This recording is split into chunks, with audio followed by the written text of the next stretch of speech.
Bonjour à tous et bienvenue pour cet épisode numéro 362 du Basket Lab, le laboratoire du jeu. Et aujourd'hui, on va parler du trade de De'Aaron Fox du côté des San Antonio Spurs. Et oui, encore un trade en back-to-back qui a remué la NBA et redistribué les cartes. On va en parler. Et puis, comme d'habitude, pour soutenir le podcast, iTunes, Spotify, YouTube, petit like ou petites étoiles. Bienvenue dans le Basket Lab.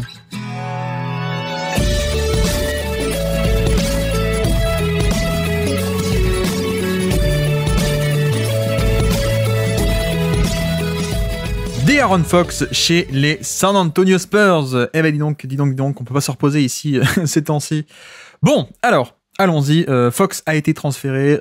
Pour tout dire, je souhaitais dimanche tranquillement faire un petit podcast sur les possibilités de De'Aaron Fox. Bon, il s'est passé un autre truc, dimanche, par rapport à Luka Doncic. Et donc, pas de podcast en amont, un podcast a posteriori. Donc De'Aaron Fox qui prend la direction des Spurs de San Antonio. Et je pense qu'on a pas mal de trucs à dire. Il y a pas mal de trucs à dire. En tout cas, moi, de mon côté, j'ai pas mal de choses à dire sur ce dossier. Sur un peu tout, en fait, pour le coup. Donc, allons-y. Sans plus tarder, je peux vous dire le trade de manière très simple et très concrète. Donc, c'est un trade à 3 équipes. Ce qui est d'ailleurs un peu marrant parce que je crois que c'est pas le premier trade à 3 équipes récemment. Entre ces 3 équipes-là, il me semble que le trade de Barnes et de DeRozan, le sign and trade, bah oui, forcément, il y a Barnes qui va aux Spurs. Ça s'opère un peu comme ça. Bref, on s'en fiche, mais voilà, c'est marrant. Les 3 mêmes GM, ils se sont appelés 6 mois plus tard pour refaire un peu la même chose. Donc, nous avons De'Aaron Fox, évidemment, qui va chez les San Antonio Spurs, et il n'est pas seul, puisqu'il est accompagné de Jordan McLaughlin. Alors, qui est-il? Souvenez-vous, c'est le petit meneur qui a fait des années chez les Wolves, avant de signer aux Kings cet été. Bon, on s'en fiche. Du côté des Kings, on reçoit Zach LaVine, Sidi Sissoko, en provenance des Spurs, 3 premier tour de draft, 25 de Charlotte, mais qui n'est pas un vrai tour de draft, le 27 de San Antonio et le 2031 de Minnesota. Et puis aussi 3 seconds tours de draft vont chez les Kings, le 2025 de Chicago, le 2028 de Denver, le 2028 des Kings, qui d'ailleurs, je crois, avait déjà été échangé dans le sens inverse, mais dans le trade d'il y a 6 mois. Et puis, côté Bulls, eh bien, on reçoit Zach Collins, on reçoit Trey Jones et on reçoit Kevin Huerter et leur propre choix 2025. Bon. Alors, par où commencer? On a plein d'enjeux dans ce trade et plein de trucs un peu différents à évoquer. Déjà, sur la structure du trade, peut-être commençons par là. Le plus important étant De'Aaron Fox à San Antonio. C'est vrai que ça s'était un peu agité depuis quelques jours, et notamment, ça fait une semaine. Une semaine que De'Aaron Fox a dit il a demandé un peu son transfert de manière officielle, plus ou moins en tout cas, je veux pas raconter de bêtises. Mais voilà, c'était sorti que Fox voulait partir. Et plus que ça, il y avait aussi la news qui était sortie comme quoi non seulement il veut partir des Kings, mais en plus, il veut rejoindre les San Antonio Spurs. Et c'est vrai que ça, c'est un peu le point central de tout ceci, de cet échange, en l'occurrence, c'est que en réalité, De'Aaron Fox, finalement, a complètement coupé l'herbe sous le pied des Kings. Et d'ailleurs, c'est un peu pour ça que ce week-end-là, on discutait un peu sur Twitter, notamment, et moi, j'ai fait un tweet en mode, mais non, en fait, il y a aucune chance que Stephen Castle soit inclus dans l'échange, pour plusieurs raisons, mais notamment le fait que, en réalité, dans cet échange potentiel, dans ces discussions, en tout cas, les Spurs avaient ce qu'on appelle le leverage, avaient l'ascendant, peut-être on peut le dire en français, avaient le pouvoir. Ceux qui avaient le poids des négociations étaient pour eux, en fait, pour la simple et bonne raison que Fox a dit qu'il voulait venir chez eux, et en plus, il était bientôt en fin de contrat. Fox, il lui reste plus que1 an et demi de contrat, donc il reste cette saison de 25, plus 26, et ensuite il sera en free agent. Mais donc voilà, il y avait un peu un combo de non seulement les Kings n'ont pas trop le choix, parce que fin de contrat, c'est un peu maintenant ou jamais, voilà. Et c'est même, en plus, tu vends pas un contrat long, donc tu obtiens toujours un peu moins, bien sûr. Et puis l'autre aspect si en plus Fox il dit qu'il veut aller que à cet endroit, forcément que non seulement les autres équipes vont être un peu découragées, parce que tu te dis, je vais pas lâcher des assets pour un mec qui ensuite va partir, CF, ce qui se passe actuellement avec Jimmy Butler, où c'est pareil, il joue un peu de ça, et de sa future free agency qui arrive en mode, non, ne faites pas l'échange, parce que sinon je me barre et vous aurez payé pour rien, grosso modo. Donc ça, c'est le premier aspect. Et puis en plus, de l'autre côté, non seulement ça dissuade d'autres acheteurs, donc il n'y a pas d'enchère, donc il n'y a pas une bonne offre, mais en plus, ça donne aussi les pleins pouvoirs, en un sens, aux Spurs, qui sont là en mode, finalement, le mec veut venir chez nous. quel intérêt on aurait à échanger et à donner beaucoup? On n'a aucune raison de concéder pas mal de choses dans l'échange, puisque au grand maximum, mais vraiment grand maximum, si vraiment le mec veut venir chez nous, on attend 1 an et demi, et puis le mec sera là dans 1 an et demi. Donc c'est pour ça que quand c'est un peu sorti le fait que Stephen Castle finalement pourrait être mis dans la balance, les Kings pourraient exiger un Stephen Castle, non, pour la simple et bonne raison que déjà Stephen Castle montre de très très très belles choses. Moi, c'est un peu ce que je dis sur Twitter aussi, c'est qu'en plus pour moi, il y a une chance que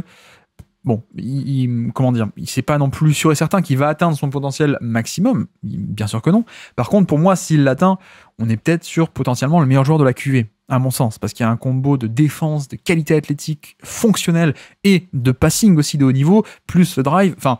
Bref, je trouve que, par exemple, on prend Riz Haché, pour moi, il y a un potentiel un peu plus bas, même si il est déjà peut-être un peu plus fonctionnel, et qu'il y a plus de chances qu'il atteigne son potentiel maximum, mais le plafond est un peu plus bas, je trouve. Alors que, il n'y a pas ce côté qualité athlétique d'élite, ce côté passing, voilà, les trucs qui font un joueur superstar, ou star en tout cas.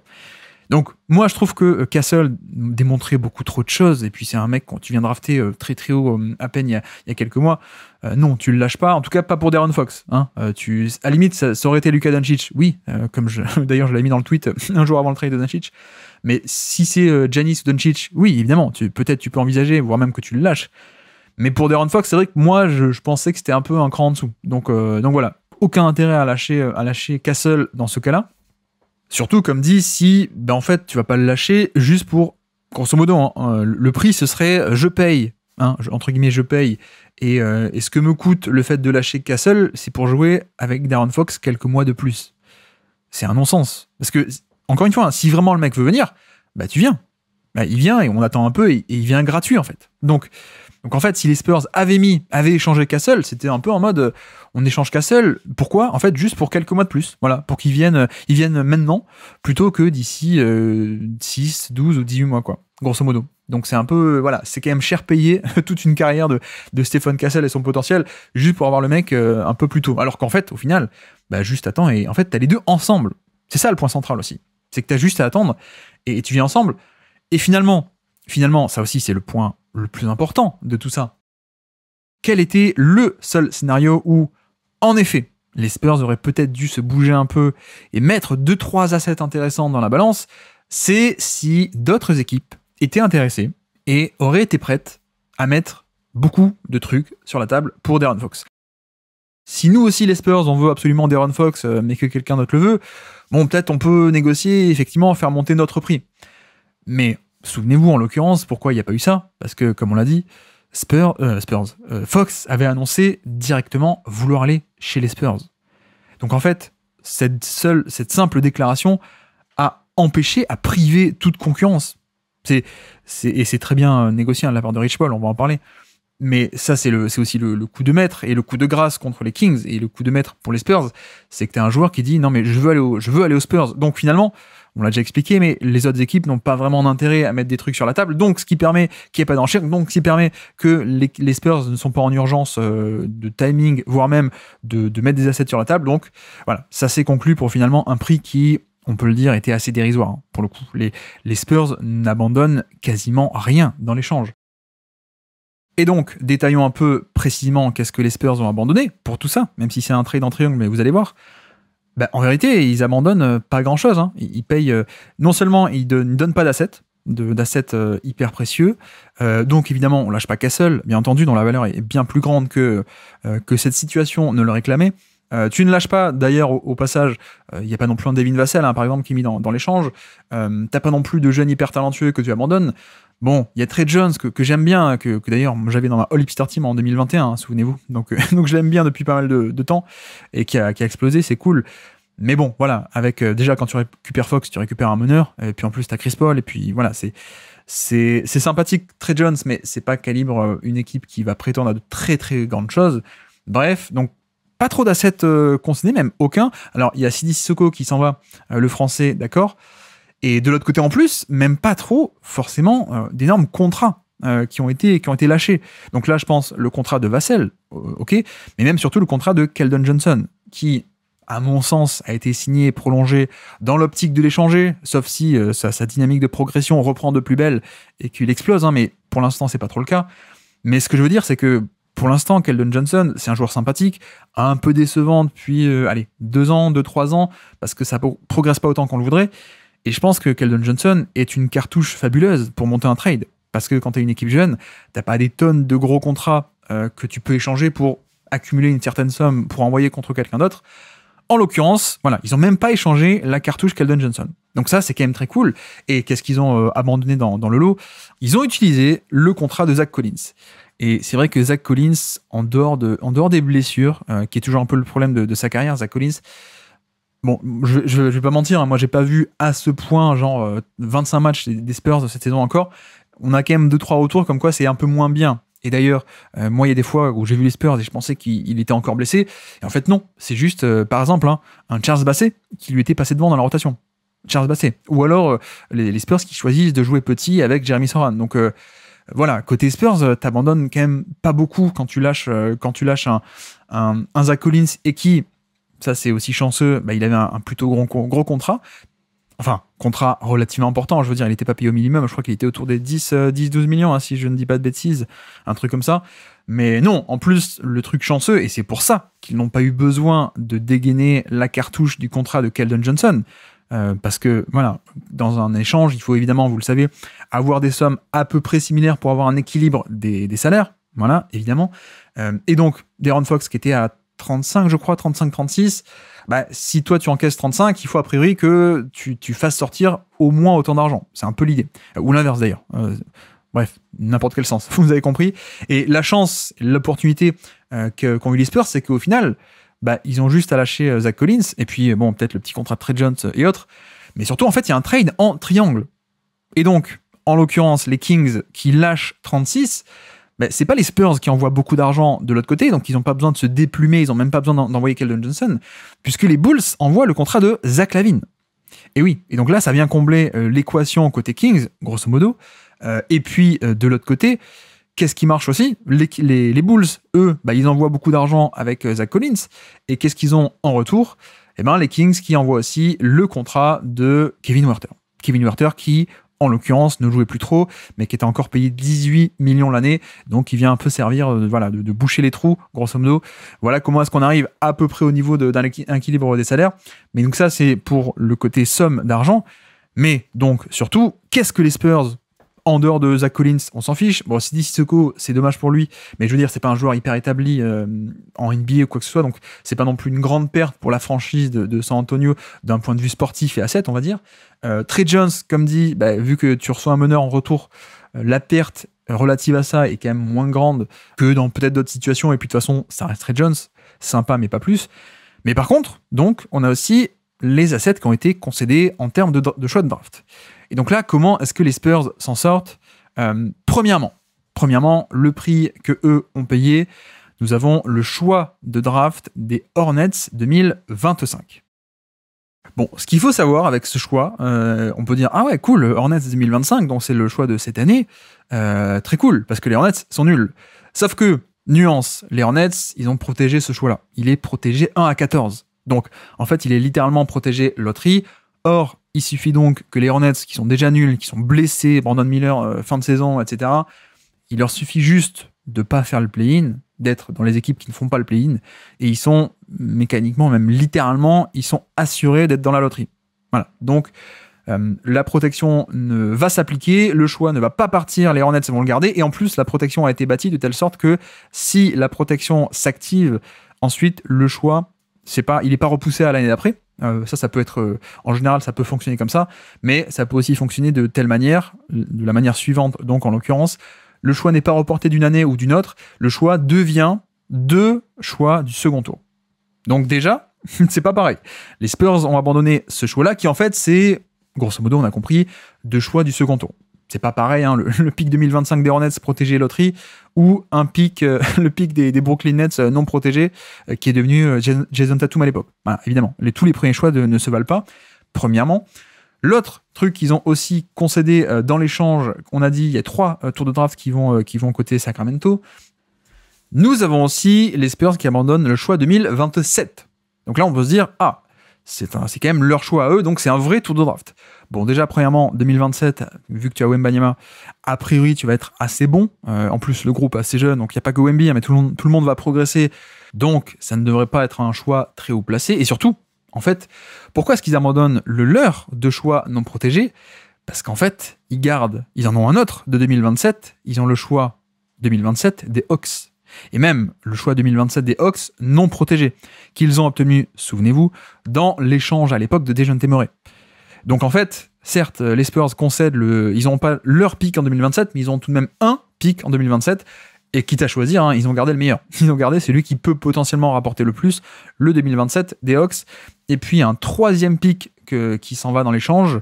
Et là, je sais pas trop, c'est le choix 2031 des Minnesota Timberwolves. Mais alors, souvenez-vous, comment est-ce que les Spurs étaient en possession du choix 2031 des Timberwolves?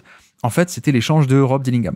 Voilà, Rob Dillingham, à la dernière draft, qui était un choix à la base des Spurs, hein, c'est les Spurs qui avaient les pics, qui l'ont échangé aux Wolves. Et les Wolves, pour avoir Dillingham, donc ils devraient quand même bien l'aimer, ils avaient concédé le choix 2031 de leur propre draft, mais en non protégé. Donc là, pour le coup, c'est vrai que les Spurs, après, il n'était pas eux de base, hein, mais c'est vrai que ça aurait pu être un asset intéressant, je trouve, on sait jamais, hein. Enfin, je veux dire, ça peut aller tellement vite en NBA. On peut se dire aussi, bon, il y aura Anthony Edwards, hein, toujours, a priori, en 2031, peut-être, donc ça devrait encore plutôt pas mal rouler. Mais bon, voilà, quoi, c'est dans 6 ans. Hein. Dans 6 ans, le pic 2031 d'une équipe qui actuellement est dans le second apron, qui donc a des possibilités un peu limitées, qui a un Rudy Gobert qui sera très vieux et donc qui sera plus bon forcément à ce moment-là, ou voire même plus là du tout. Je dis donc financièrement c'est un peu compliqué, donc pourquoi pas des difficultés à entourer Edwards de la bonne manière, donc pourquoi pas un Edwards qui s'en va. Je sais pas trop, on verra quand on y sera, mais c'est pas impossible que ce pic devienne quelque chose de bien, quoi, au final. Donc ça, pour le coup, oui, c'est peut-être le plus gros prix, je trouve, que les Spurs ont payé, c'est non pas un truc sûr, mais la possibilité d'abandonner, enfin, la possibilité que le pic 31 des Wolves soit un très bon pic. Voilà. Donc voilà comment est-ce que les Spurs s'en sont tirés avec finalement zéro gros contrat concédé. Ils ont eu De'Aaron Fox et contre des trucs un peu futurs, un peu lointains et pas forcément que de bonne qualité. Donc voilà. Ne retenez pas 3 premiers tours de draft. Retenez surtout, y en a de Charlotte qui finalement n'est pas un premier tour de draft. Ça va se transformer. Il y en a un des Spurs, ok, mais sauf que les Spurs gardent le meilleur des deux qu'ils avaient, c'est-à-dire celui des Hawks non protégés. Et puis, effectivement, le 2031 des Wolves, ça qui pourrait rapporter un peu plus côté Kings. Donc voilà le prix qu'ont payé les Spurs. Et en effet, peut-être petit point là-dessus, c'est vrai que, bon, on peut ne pas l'aimer, on peut ne pas apprécier ses méthodes. En l'occurrence, si justement on ne l'apprécie pas, c'est parce que Rich Paul fait du bon boulot. Hein. Enfin, malheureusement, je sais pas si on peut dire malheureusement, mais en tout cas, Rich Paul fait du bon boulot. Alors, moi, ce qui me dérange un peu plus, c'était l'affaire Anthony Davis, hein, où, en fait, il servait les intérêts de son client, mais en l'occurrence, c'était pas qu'Anthony Davis, son client, c'était aussi LeBron James. Ça me dérange profondément. Et c'était peut-être pas normal. Mais bref, mais non. Là, en l'occurrence, c'est juste un mec qui sert complètement les intérêts de son client. Son client veut se barrer, son client ne veut plus être aux Kings, et son client veut aller dans une bonne équipe, les Spurs. C'est pas cool, hein. C'est pas cool du tout pour les Kings qui, on l'a expliqué, ont été bloqués, ont eu des offres beaucoup moins bonnes, n'ont pas eu d'enchères, ont été forcés un peu d'accepter ce que les Spurs avaient à offrir, etc. Mais donc c'est pas cool pour les Kings, mais justement c'est cool pour De'Aaron Fox. Donc en l'occurrence Rich Paul, bien joué quoi. Enfin il fait son travail en tout cas. On peut ne pas l'aimer et on peut trouver ça pas bien. D'ailleurs si on est fan des Kings, je pense qu'on est un peu énervé. Bon par définition il a fait ce qui était le mieux pour son client et il y est arrivé. En à peine 1 ou 2 semaines là. Alors apparemment ça traînait depuis quelques temps, mais je veux dire publiquement c'est sorti depuis 1 semaine et le mec est arrivé non seulement à le faire bouger, ce que voulait apparemment De'Aaron Fox, et en plus à le faire bouger dans sa destination rêvée. Donc là je dis bravo, chapeau monsieur Rich Paul. Et puis oui, petit écart rapidement sur ça, j'ai rien lu dessus, hein. Je n'ai rien lu dessus, c'est purement moi de mon fait, il n'y a pas d'insider, il n'y a pas de source, il y a pas de ou alors ce source le Basket Lab, mais c'est rien du tout, même pas, j'ai pas de source, c'est juste moi qui invente. Je pense que en un sens ça arrange Rich Paul. Ça arrange Rich Paul aussi que Fox aille aux Spurs.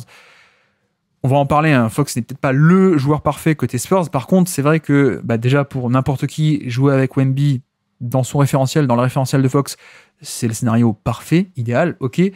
Mais je pense aussi, je soupçonne un peu le clan Rich Paul de vouloir un peu s'infiltrer et voilà, de désormais avoir Fox aux Spurs.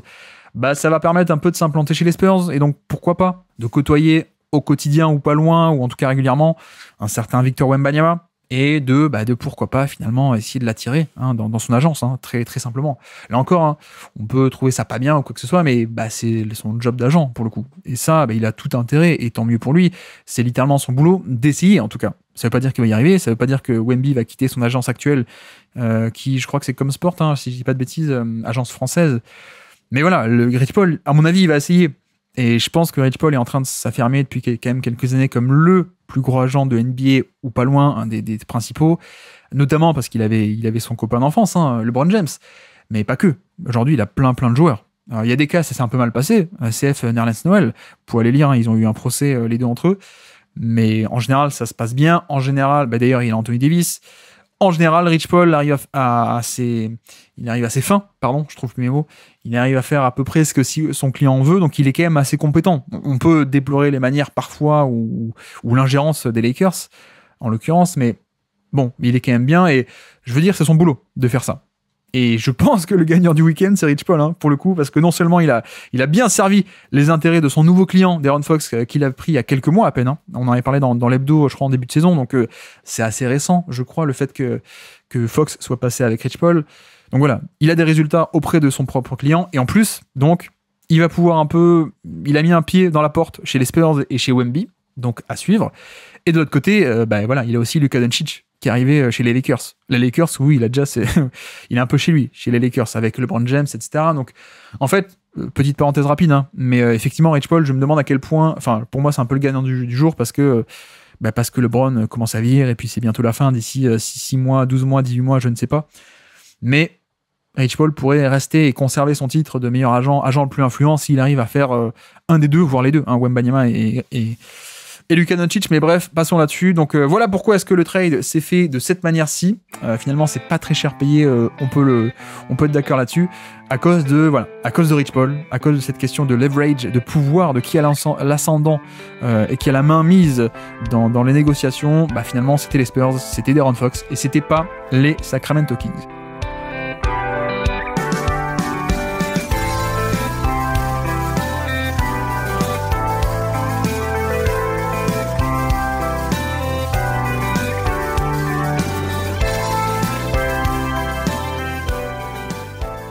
Bref, donc ça, c'était l'échange en soi. Après, essayons un peu de prendre un par un. On fait les Kings d'abord, ensuite on fera les Bulls, et ensuite on fera les Spurs. Les Kings, au-delà de l'échange qu'on a décrit maintenant, comment ça s'est articulé ainsi et ainsi, finalement, parlons un peu des Kings. Est-ce qu'ils avaient intérêt à échanger De'Aaron Fox ? En vérité, je pense qu'ils étaient un peu coincés.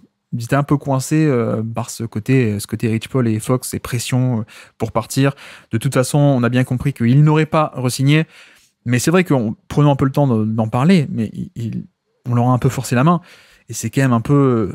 c'est ultra dommage. On parle d'une équipe qui était quand même en play-off il y a 2 ans, qui semblait être sur une bonne dynamique, même si la saison 2023, on l'a déjà assez répété, était peut-être un peu trompeuse, parce que c'est une année où tout le monde était un peu nul, et donc de facto, les Kings ont été un peu plus haut classés qu'ils ne l'auraient été une autre année. Mais voilà, on peut dire aussi le principal, pour les Kings, c'est quand même un énorme coup dur de perdre leur franchise player, qui n'était pas un franchise player parfait, qui n'était pas un joueur parfait, qui n'était pas une superstar de chapeau 1, mais tout de même, c'était leur joueur majeur avec Sabonis, ou 1A, 1B, comme vous voulez. Mais ouais, c'est quand même un sacré coup dans le projet. Et bon, ça t'y peux rien. Tu contrôles pas. T'as beau être en Californie avec le soleil, mine de rien, il y a aussi le passif de la franchise. Il y a aussi un propriétaire qui est pas parfait, qui fait parfois des mauvais choix, pour faire un peu l'euphémisme de l'année. Une certaine instabilité. Voilà, on les connaît les Kings, je vais pas vous faire le refrain entier. Et puis, tout simplement, et peut-être aussi le mec voulait partir, quoi. De'Aaron Fox voulait peut-être juste partir dans une meilleure destination. Donc, ça, pour le coup, les Kings, ça, ils y peuvent rien. C'est un énorme coup dur, il faut le dire, mais ils y peuvent rien. Parce que t'es un peu pris en otage. Le mec dit, échangez-moi, parce que de toute façon, je signerai pas avec vous. Bon, voilà, tu l'échanges plutôt que laisser partir contre rien. Donc ça, ok. Après, c'est vrai que les choses te tombent dessus dans la vie. Ça, t'y peux rien, mais par contre, tu peux choisir comment est-ce que tu réagis, en tout cas. Bon, tu peux essayer. Bref, on va pas partir philosophie, mais ce que je veux dire, c'est comment aborder cette transition. Il y avait un peu deux choix qui s'offraient aux Kings, qui était la première, bon, ben ça y est, c'est la fin de l'équipe, c'est la fin de ce cycle-là, et c'est la fin de un peu nos espoirs, hein, avec notre meilleur joueur, ou un premier à égalité qui s'en va. Qu'est-ce qu'on fait? On reconstruit. Première option, ou alors deuxième option, c'est on essaie de rester compétitif parce qu'on aime bien le ventre mou. Évidemment, la bonne option, pour moi, aurait été de repartir un peu de zéro, de faire un reset, et en fait surtout de vendre maintenant, il faut vendre, et pendant que les joueurs sont un peu en haut de leur valeur. Et évidemment, puisque ça aurait été la bonne option, évidemment, les Kings ont choisi l'autre option, c'est-à-dire plutôt tenter de rester compétitif, puisqu'on aime bien le play-in. Et voilà, il est retombé. On en rigole, hein, mais il y a aussi un aspect business, hein, n'oubliez pas, l'aspect business ou des proprios qui, nous on dit c'est très facile, on n'a aucun enjeu financier là-dedans, on dit finalement, oui, mais il vaut mieux tanker, etc. Les proprios, eux, il vaut aussi l'aspect de il vaut mieux être compétitif pour vendre des tickets, vendre des places, vendre du merch, etc. Donc il y a un aspect business, mais voilà, c'est vrai que d'un point de vue sportif, ça n'a pas grand intérêt au final. Je pense qu'il y a ce désir de rester compétitif, mais dans une conférence qui est quand même extrêmement relevée, avec une équipe qui, déjà avec De'Aaron Fox, n'atteignait pas forcément la strate du top 6, et on est une vraie équipe de playoff établie. Bon, voilà, sans Fox, c'est encore pire. Donc moi, je pense que la bonne option, ça aurait été au contraire de reconstruire. Ça n'a pas été ce qui a été choisi. Ils ont préféré dire non, on veut pas des assets, on veut pas des jeunes, on veut pas des tours de draft. Nous, enfin si, ils en ont obtenu, mais je veux dire, nous, on veut surtout rester compétitif et avoir un bon joueur pour rester le meilleur possible et pour viser le play-in ou les playoffs. C'est ce qu'ils ont fait.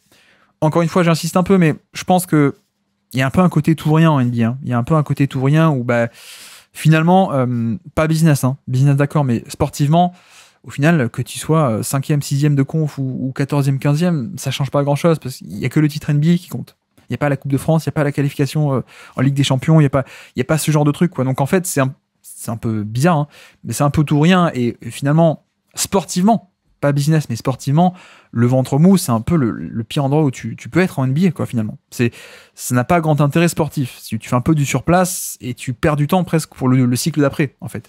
Donc c'est un peu en ça où moi j'étais un peu en train de me dire tant qu'à faire, quitte à perdre Fox et donc à perdre un peu tout au final, autant en vendre maintenant, quoi. Autant tout vendre, autant vendre un Sabonis maintenant qu'il est dans son prime et pas attendre encore 2, 3, 4 ans, faire la fin du cycle et puis l'échanger contre rien du tout ou le perdre un peu pour rien ou contre pas grand chose.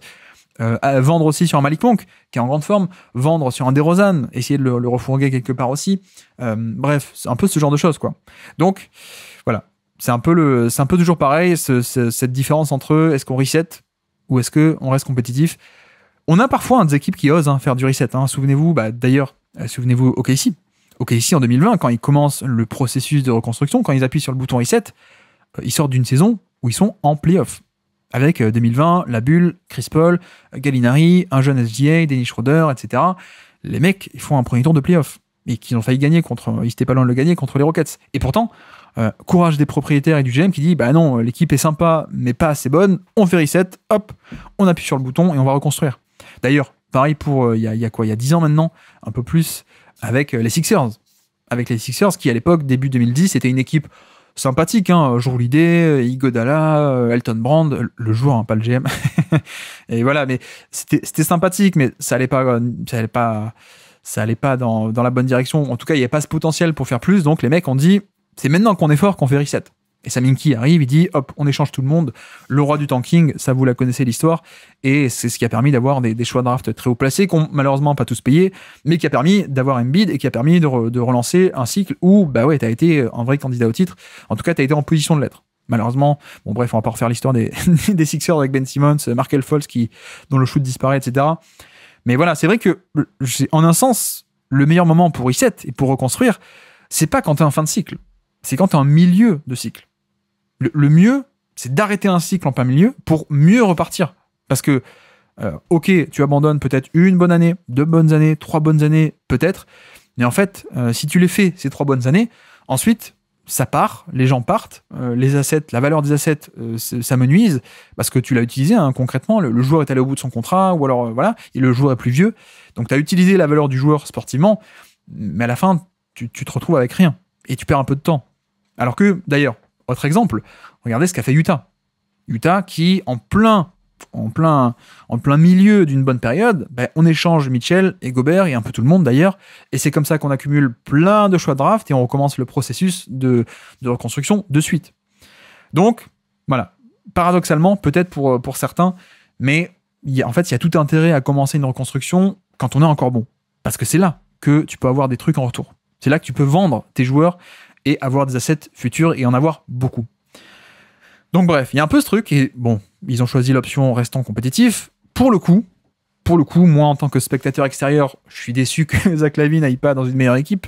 Mais pour le coup, pour les Kings, j'aime pas mal. J'aime pas mal parce que, en vérité, avec la prise d'otage, j'exagère, mais qu'était en train de faire De'Aaron Fox, il n'y avait pas tant de très bonnes options disponibles pour les Kings sur le marché, en termes de vraiment bons joueurs. Au final, il n'y a pas grand monde, pour le coup. Donc récupérer un Zach LaVine, qui est tout de même, je trouve, un joueur un peu sous-estimé, quoique là, avec son bon début de saison, pas mal de gens commencent à dire « Ah ouais, quand même, il est pas mal ». Donc ça, c'est bien. Je suis déçu qu'il soit pas dans une bonne équipe, qu'il puisse pas apporter, moi, je sais pas, du spacing à Orlando, qu'il soit pas, ou je sais pas, n'importe où, ou Denver, ou je dis n'importe quoi, mais dans une bonne équipe à jouer les playoffs à peu près pour sûr, ou même passer des tours. Ça, je suis déçu pour lui et pour moi en tant que spectateur. Mais pour les Kings, c'est très bien. Parce que sinon, t'avais quoi ? Encore que non, Julius Randle, non, ça passait pas niveau contrat, même pas du tout, donc parce que les Wolves second apron, donc compliqué, donc ça passait pas. Bref, en termes de joueurs disponibles actuellement sur le marché, il n'y en avait pas. Je parle de niveau de jeu. En plus, de surcroît, je trouve aussi que le fit sportif est très très bon. Parce que tu perds un peu le meneur créateur de décalage. Ok. Zach LaVine, c'est pas un mec qui va faire des drives comme De'Aaron Fox, c'est pas un joueur de pick and roll, etc. Mais en un sens, c'est quand même un joueur déjà shooter d'élite. Et le shoot à Sacramento, ça manque. Ça manque. Donc ça fait du bien, ça. Et puis surtout, c'est un excellentissime joueur de dribble and off, de jeu de main à main.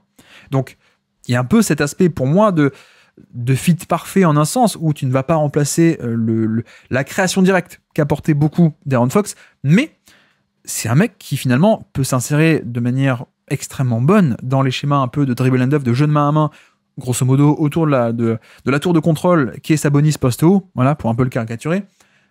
Zach LaVine fait partie de ces mecs qui ont quand même beaucoup de jeux off-ball, beaucoup de jump shot, même assez pour jouer comme ça.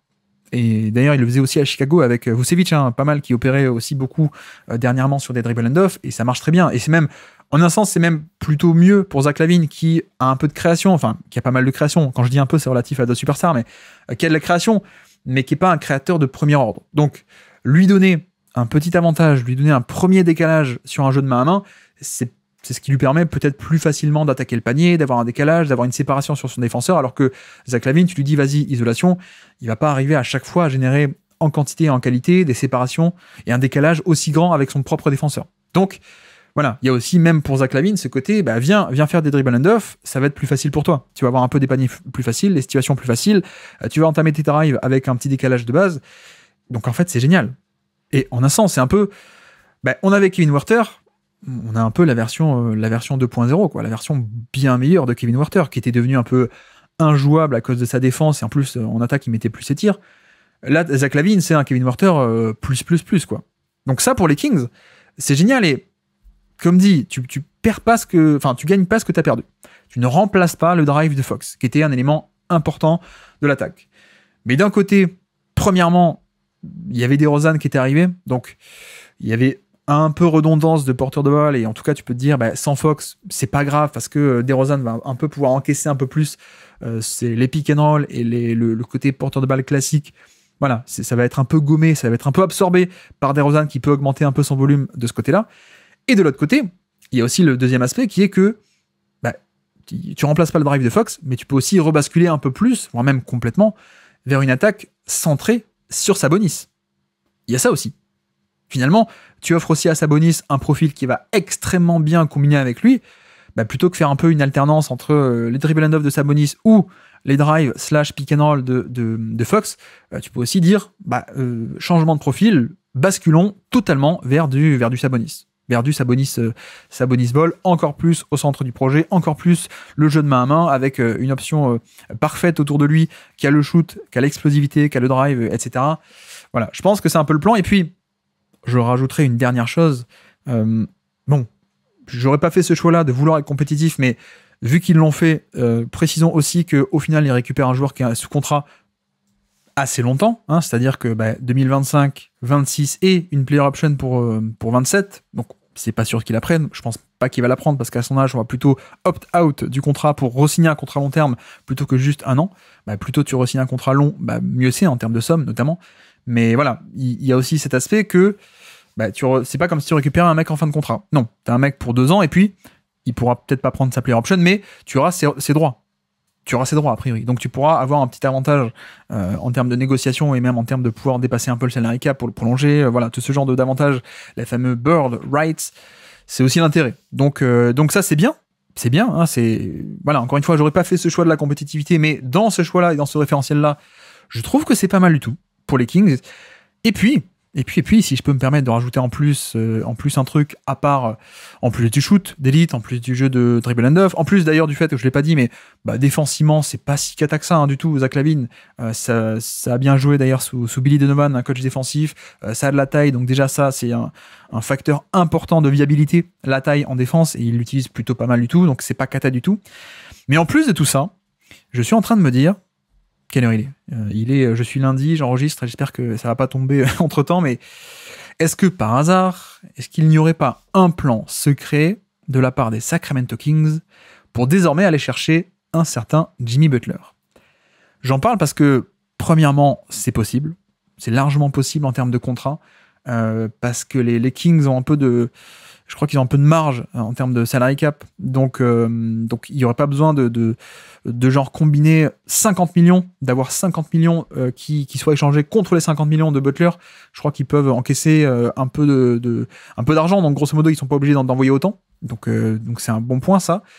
Et surtout, il y a l'aspect de tu peux remplacer DeRozan par, grosso modo, un autre arrière-ailier qui est finalement pas mal du tout, qui est même meilleur.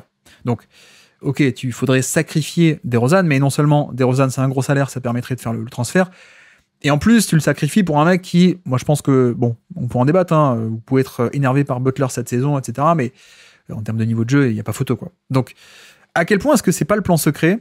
Premièrement, c'est faisable en termes de contrat, ça peut totalement être mis en place, du genre DeRozan, plus, je crois qu'il y a un Trey Lyles qui a 8 millions aussi, donc ça peut aider au niveau addition des contrats. Et puis deuxièmement, c'est vrai que c'est un peu... Il y a eu des rumeurs comme quoi là-dessus. On a eu des rumeurs comme quoi les Kings étaient un peu intéressés par Butler. Alors, j'arrive pas trop à voir comment c'était possible vis-à-vis d'Aaron Fox, vu que lui il disait qu'il voulait aller aux Spurs, donc est-ce que les Miami auraient fait l'échange pour De'Aaron Fox qui viennent chez eux, mais voilà, c'est un peu compliqué. Là, j'avoue que je me dis, est-ce que c'est pas le plan secret maintenant, quoi? Est-ce que c'est pas dans les cartons de complètement transformer l'équipe en un sens de on prend Zach LaVine à la place de De'Aaron Fox et maintenant on va aussi échanger DeRozan contre un Butler. Voilà, je l'indique, je le cite, j'en parle parce que je pense que c'est faisable et que on a eu des rumeurs là-dessus, donc à suivre. Mais voilà, après, je vais pas vous refaire le refrain, on va éviter les répétitions. Le refrain sur Butler, est-ce qu'il veut prolonger, ensuite il veut aller qu'aux Suns, blablabla. On a compris, mais en tout cas, est-ce que les Kings voudront peut-être tenter le truc? Peut-être. Donc voici. Rapidement, deuxième équipe dans ce trade, ce sont les Chicago Bulls. Et bon, je pense qu'on peut le dire, c'est un échec total pour moi, cet échange. Mais en même temps, nous ne sommes pas surpris, vu les performances de ce front office depuis quelques temps, depuis quelques mois, quelques années, pour un peu déconstruire cette belle équipe, entre guillemets, qu'on avait eue. Enfin, en tout cas, le cycle un peu Lonzo Ball, Caruso, DeRozan, Zach LaVine, etc. Vucevic aussi, donc le cycle de 2021. On verra si Vucevic, ils arrivent à l'échanger contre un tour de draft. Ce serait étonnant, mais en tout cas, ce serait le premier.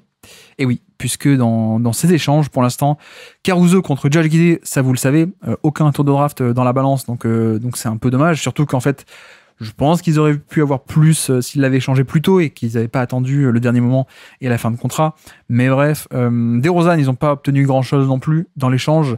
Et puis donc là, Zach LaVine, on va détailler, mais ils obtiennent leur choix 2025. Oui, c'est ça, oui.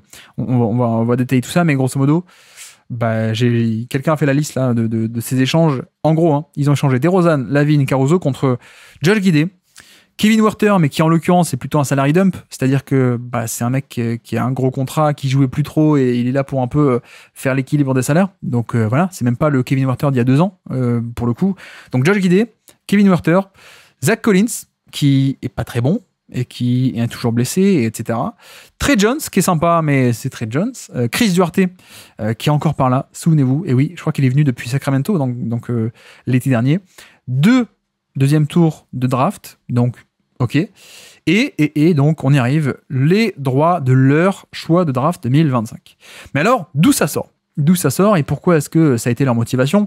Ce qu'on peut dire, c'est que, premièrement, si on s'y connaît pas trop, on dit, il y a aussi peut-être pour ça que les Bulls ont voulu faire faire cet échange.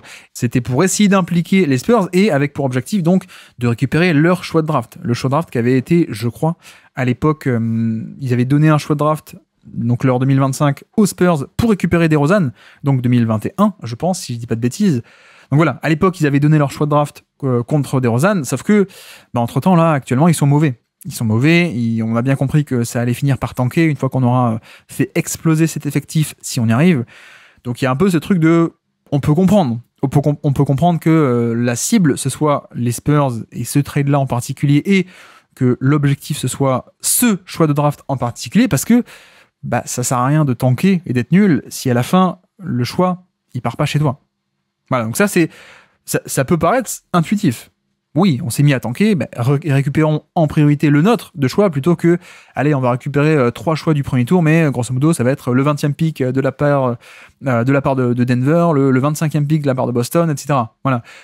En un sens, il y aurait beaucoup plus d'intérêt à récupérer leur choix, vu qu'ils vont être mauvais, et que ça pourrait être un choix numéro 5, 4, 3, 2, 1, même, pourquoi pas. Après, la nuance est quand même assez importante, et qui fait que ce trade, pour moi, qui de base aurait pu être bon, en fait, non, ça marche même pas, cet argument. C'est qu'en fait, le choix était déjà protégé de 1 à 10. Voilà. Je répète, les Bulls ont mis comme objectif de récupérer leur choix parce qu'ils vont être mauvais, donc ils aimeraient bien avoir leur choix, bien sûr. Sauf que le choix de base était déjà protégé de 1 à 10. Donc, grosso modo, l'objectif a été de récupérer le choix au cas où ce soit le 11e, 12e, 13e ou 14e. Voilà. Autant j'aurais pu comprendre totalement le raisonnement et l'objectif en mode non, si c'est un premier choix de draft, même si c'est un top 5, non, il faut absolument qu'on l'ait. On peut pas reconstruire si on n'a pas le fruit de notre labeur de tanking, quoi. Ça a trop de valeur. Il faut qu'on récupère le choix numéro 1 ou le choix potentiellement top 5. Là, en l'occurrence, là, je comprends pas. Là, non. Pour moi, la valeur que tu récupères, c'est-à-dire potentiellement un choix 11, 12, 13, 14, ok, enfin... Non, en fait. C'est pas énorme. C'est pas énorme, et en fait, on en vient aussi au cas Zach LaVine. Lui, pour le coup, il n'y a pas eu de... je crois qu'il est avec Rich Paul, d'ailleurs, non? Si je dis une bêtise, je sais pas. Mais je vais aller vérifier en même temps là que je parle. Mais je trouve que, pour le coup, il n'a pas été bien vendu, Zach LaVine. Il y a toujours, on répète, il y a toujours ce côté, oui, il est un peu trop payé par rapport à ce qu'il fait comme production. Oui, on est d'accord. Mais Zach LaVine était en plus au milieu d'une excellentissime saison NBA. C'est quelqu'un qui, je trouve, non pas qu'il est mal vu ou mal casté ou mal compris, mais peut-être en un sens, oui, un peu mal compris, parce que, ok, il est un peu surpayé, mais en fait, il n'a pas la vocation et il n'a pas le jeu pour être un vrai créateur, un vrai porteur de balle. Donc en fait, c'est juste que c'est un mec qui ne peut pas à lui seul un peu transformer et transcender un effectif. C'est pas un mec qui peut, allez tiens, t'as les rênes de ton équipe et tu vas les amener en playoff à coup de pick and roll, à coup de c'est toi le créateur principal, etc. Non. Donc, oui, surpayé, mais oui aussi un peu mauvaise conception de ce qu'est le joueur et donc des attentes, en fait. Si tu me dis... Luka Doncic, je pense à Luka Doncic tout le temps en ce moment, mais... non, mais je veux dire, ce profil-là, qui est un profil on-ball, d'accord, mais surtout off-ball, qui est surtout un profil de finisseur en grande partie, c'est pas lui qui a les capacités de faire qu'un effectif mauvais va devenir bon, ou de à lui seul porter, entre guillemets, en play-off. Non. Donc là-dessus, je pense qu'il y a aussi une mauvaise conception de ce qu'est le joueur et donc de ce qu'on peut attendre de lui réellement. Donc c'est ce qui fait qu'on a sans doute il y a une cote de désamour envers Zach LaVine, parce qu'on dit, regardez, il sous-performe à chaque fois. Alors qu'en fait, c'est peut-être juste que c'est pas totalement son jeu d'arriver à faire ça et que moi, je reste persuadé que ce joueur-là, certes, un peu trop payé, mais en dehors du contrat, si tu le mets dans n'importe quel effectif compétitif, pour moi, c'est pas du tout les fameuses questions de joueur winning player ou losing player, pas du tout. Je pense que c'est un mec qui est pas un créateur, Par contre, tu le mets à côté de Luka Doncic à Dallas, non, aux Lakers désormais, ben en fait, c'est bingo, quoi. C'est bingo. Parce que shoot d'élite, jeu off-ball, finition, etc. Donc, ouais. En fait, il faut avoir le bon environnement où t'attends pas grand-chose de lui en termes de création et où sa finition peut venir sublimer quelqu'un. Donc, voilà. Tout ça pour dire que, oui, il a été un peu sous-vendu, même largement sous-vendu. J'aurais accepté cette sous-vente et ce côté on récupère très peu si c'était pour, tiens, il faut qu'on récupère notre choix qui va devenir top 5. Là, c'est pas le cas. Donc je pense qu'on peut dire très décevant. À quel point est-ce que le marché était fermé et complètement fermé parce que, voilà, peut-être que vous vous dites, non mais toi, tu balayais un peu trop vite l'argument du contrat et finalement, les gens étaient intéressés, mais le contrat était trop gros. Peut-être. Je ne sais pas. J'avoue que je ne sais pas. J'aurais peut-être attendu un peu. Voir maintenant que les Lakers qui ont récupéré Doncic justement et qui ont pas trop de shoot. Est-ce que tu n'aurais pas pu au buzzer compter sur les Lakers qui balancent Hachimura et ses 20 millions plus Gabe Vincent plus Vanderbilt et grosso modo tu arrives aux 40 millions de Zach LaVine. Voilà. Est-ce que ça tu n'aurais pas pu attendre et tester un peu plus le marché ou est-ce que le marché était fermé parce que je sous-estime totalement à quel point le contrat était surpayé. Peut-être, mais je reste intimement convaincu qu'ils auraient pu faire mieux. Et donc ça c'est un peu dommage. C'est un peu dommage et comme dit, voilà, on recommence un cycle nouveau avec quoi comme asset pas grand-chose quoi. Hein. Pas grand-chose. Alors après, on faut pas non plus être trop sévère parce que par exemple, le fait que DeRozan ils aient pas obtenu des premiers choix pour l'avoir, pardon, mais ça c'est un peu normal. Le mec était en fin de contrat. Donc ok, ça a été un trade, ça a été un sign and trade. Et en fait, ils auraient pu avoir un choix de draft pour DeRozan peut-être en février dernier. Pas l'été dernier, c'est en février dernier, ou même il y a 2 ans, quoi, du coup, qu'ils auraient pu l'échanger pour avoir des assets. Là, en l'occurrence, l'été dernier, non, sign and trade, tu récupères un peu ce qu'on te donne, quoi. T'es pas en position de force. Encore une fois, cette question de leverage, t'es pas en position de force, et puis, pardon aussi, hein, DeRozan, c'est quand même pas la folie comme joueur. Hein. C'est vieux, et c'est pas la folie. Donc ça me choque pas non plus, on va pas exagérer, hein, ça me choque pas non plus qu'ils aient pas récupéré le même package d'assets en retour que par exemple Utah avec Mitchell, hein. Bah non. Voire même que les Knicks avec Mikal Bridges, bon c'est peut-être surpayé aussi, mais Mikal Bridges a une vraie utilité, il vient parfaire une équipe, etc. DeRozan, on a bien vu sur le marché des free agents que pas grand monde était intéressé quoi au final, donc ceci explique aussi peut-être cela. Et de l'autre côté, Vucevic, est-ce qu'on va arriver à avoir un choix de draft peut-être. Je sais pas. Caruso, ça peut se débattre. Le bon sens, ou en tout cas, on aurait tous envie de dire qu'il fallait le vendre avant. Ça, c'est sûr. Est-ce que tu aurais pas pu faire mieux, avoir 1 ou 2 tours de draft de la part d'un contender pour Caruso? Peut-être. Et en même temps, un contender, le choix de draft d'un contender, c'est un peu nul, quoi. Enfin, c'est nul. C'est un choix numéro 20 ou 25 ou 28, quoi. Donc, si tu échanges Caruso dans une équipe compétitive qui le veut, qui a besoin de lui, mais si elle le veut, c'est qu'elle est déjà compétitive. Ok, tu peux avoir un choix de draft, voire même 2. Ça aurait pas été des top choix. Donc, en un sens, je peux aussi comprendre cette idée de, non, prenons un peu le côté, la route de Josh Giddey, qui est largement imparfait, c'est peut-être l'euphémisme de l'année, mais qui a quand même de très très grandes qualités, de grands défauts, d'immenses défauts, mais aussi de grandes qualités, qui, en termes de valeur sur le marché, était peut-être un peu sous-coté. Et puis aussi le côté où on a bien vu ses limites ont été exposées au grand jour du côté du Thunder. Donc il y avait un peu peut-être un aspect de allons chercher Josh Giddey et puis ça vaut plus quoi. Ça vaut plus qu'un mec qu'on va te sélectionner en 22 ou en 25. Mais il y a aussi ce raisonnement là et je pense que celui-ci pour le coup il se vaut. Tu reconstruis, c'est le moment de faire des paris. Un mec a été drafté très très haut parce qu'il a de grandes faiblesses mais aussi de grandes forces. Et si on doit le relancer, et puis si ça marche, c'est jackpot. Si ça marche pas, tant pis. Voilà. À la limite, celui-là, je peux comprendre le pari. Donc il y a ça. Il y a des DeRozan qui étaient pas fameux et finalement, t'as pas obtenu beaucoup. Bon, c'est pas très grave non plus. Et donc, pour moi, finalement, le seul actuellement sur lequel t'as un peu sous-vendu, c'est un peu Zach LaVine. C'est carrément Zach LaVine. Donc, je tempère un peu cet aspect de le front office est totalement nul et a fait que de je vais laisser rester poli, que de la mouise. Oui, mais en même temps, pas totalement à ce point, quoi. Pas à ce point. Et quand même aussi, c'est pas comme si le mec devait démanteler le Utah Jazz 2022.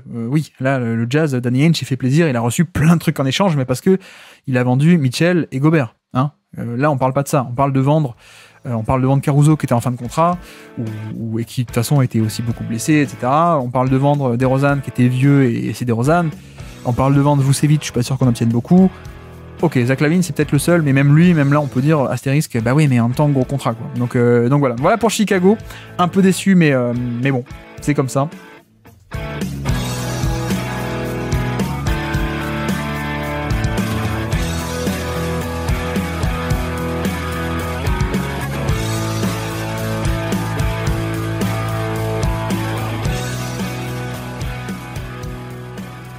Et donc, la troisième et dernière équipe de cet échange, ce sont évidemment les San Antonio Spurs. Alors, De'Aaron Fox chez les Spurs, qu'est-ce qu'on en pense ? Par quel angle attaquer ceci ? J'ai pas mal de points que je voulais évoquer. Peut-être dire que, en effet, moi, j'avoue, je faisais pas partie des gens qui militaient, entre guillemets. En tout cas, ça me paraissait pas une urgence ou un truc absolu à faire. Voilà, j'étais pas hyper fan, forcément, de ce mariage. C'est pas mal, hein, bien sûr. J'étais pas hyper fan, mais donc, justement et précisément, peut-être commençons par préciser ceci d'entrée de jeu, dire qu'un fit n'est peut-être pas parfait, ça veut pas dire que le joueur est nul. Voilà, donc avant de foncer sur vos claviers, m'insulter, non, quoique, vous pouvez le faire aussi, hein, mais non, en fait, il y a cet aspect où, pour moi, on n'est pas exactement sur un fit parfait et sur le truc idoine à faire. Bon, cela dit, peut-être commençons par là, d'ailleurs, hein, sur cet aspect-là. Je pense que la première indication, c'est que les Spurs veulent jouer court terme. Et donc, dans cette optique, effectivement, De'Aaron Fox va aider grandement. Hein, on a rappelé à quel point le prix était extrêmement peu cher, non seulement en termes d'assets, mais encore plus même en termes de personnel, où finalement tu n'abandonnes quasiment, voire même littéralement personne dans la rotation régulièrement, puisque même Trey Jones n'y était pas tout le temps, mais tu n'abandonnes personne de rotation pour avoir un joueur qui est calibre top 30-35 NBA. Voilà, enfonçons des portes ouvertes, hein, si vous voulez, mais c'est d'une trivialité assez incroyable. Oui, De'Aaron Fox va aider court terme, voire même moyen terme. Il aide de suite, ça c'est bien. Deuxième point, un peu corollaire qu'on peut faire à ceci. Moi, j'aime aussi beaucoup le fait que on va piquer un joueur à finalement une équipe concurrente, puisque les Spurs vont jouer le play-in. Qui jouait le play-in également, ce sont les Sacramento Kings. Donc, il y a un peu cet effet coup double, où non seulement toi tu te renforces, mais en plus, tu affaiblis aussi un peu, en partie, un adversaire direct.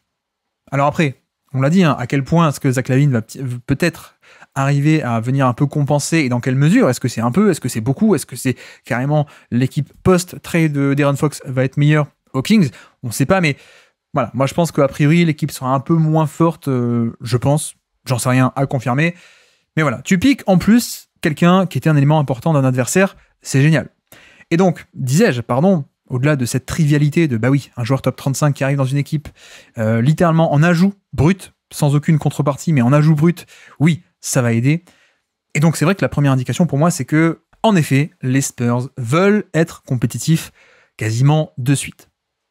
Alors, pas non plus au point de sacrifier un peu bêtement ton futur pour faire un peu n'importe quoi et dire non, il faut qu'on soit compétitif le plus vite possible, faisons ce trade et tout. Non, on n'est pas sur hypothéquer ton futur ou cramer un peu trop d'assets sur des joueurs qui ne valent pas le coup ou quoi que ce soit. Non, c'est une bonne opportunité, on la prend. Mais on peut tout de même noter qu'on la prend. Hein, on aurait pu aussi avoir le raisonnement inverse de dire bon, il n'y a pas d'urgence, Wemby grandit, Vassell grandit, Keldon Johnson, Stephen Castle, il y a une marge d'erreur, une marge de progression, on fait ce qu'on peut avec nos jeunes, on les laisse grandir, si on fait le play-in, tant mieux, sinon, c'est pas grave. Voilà, il aurait pu très bien y avoir ce choix-là.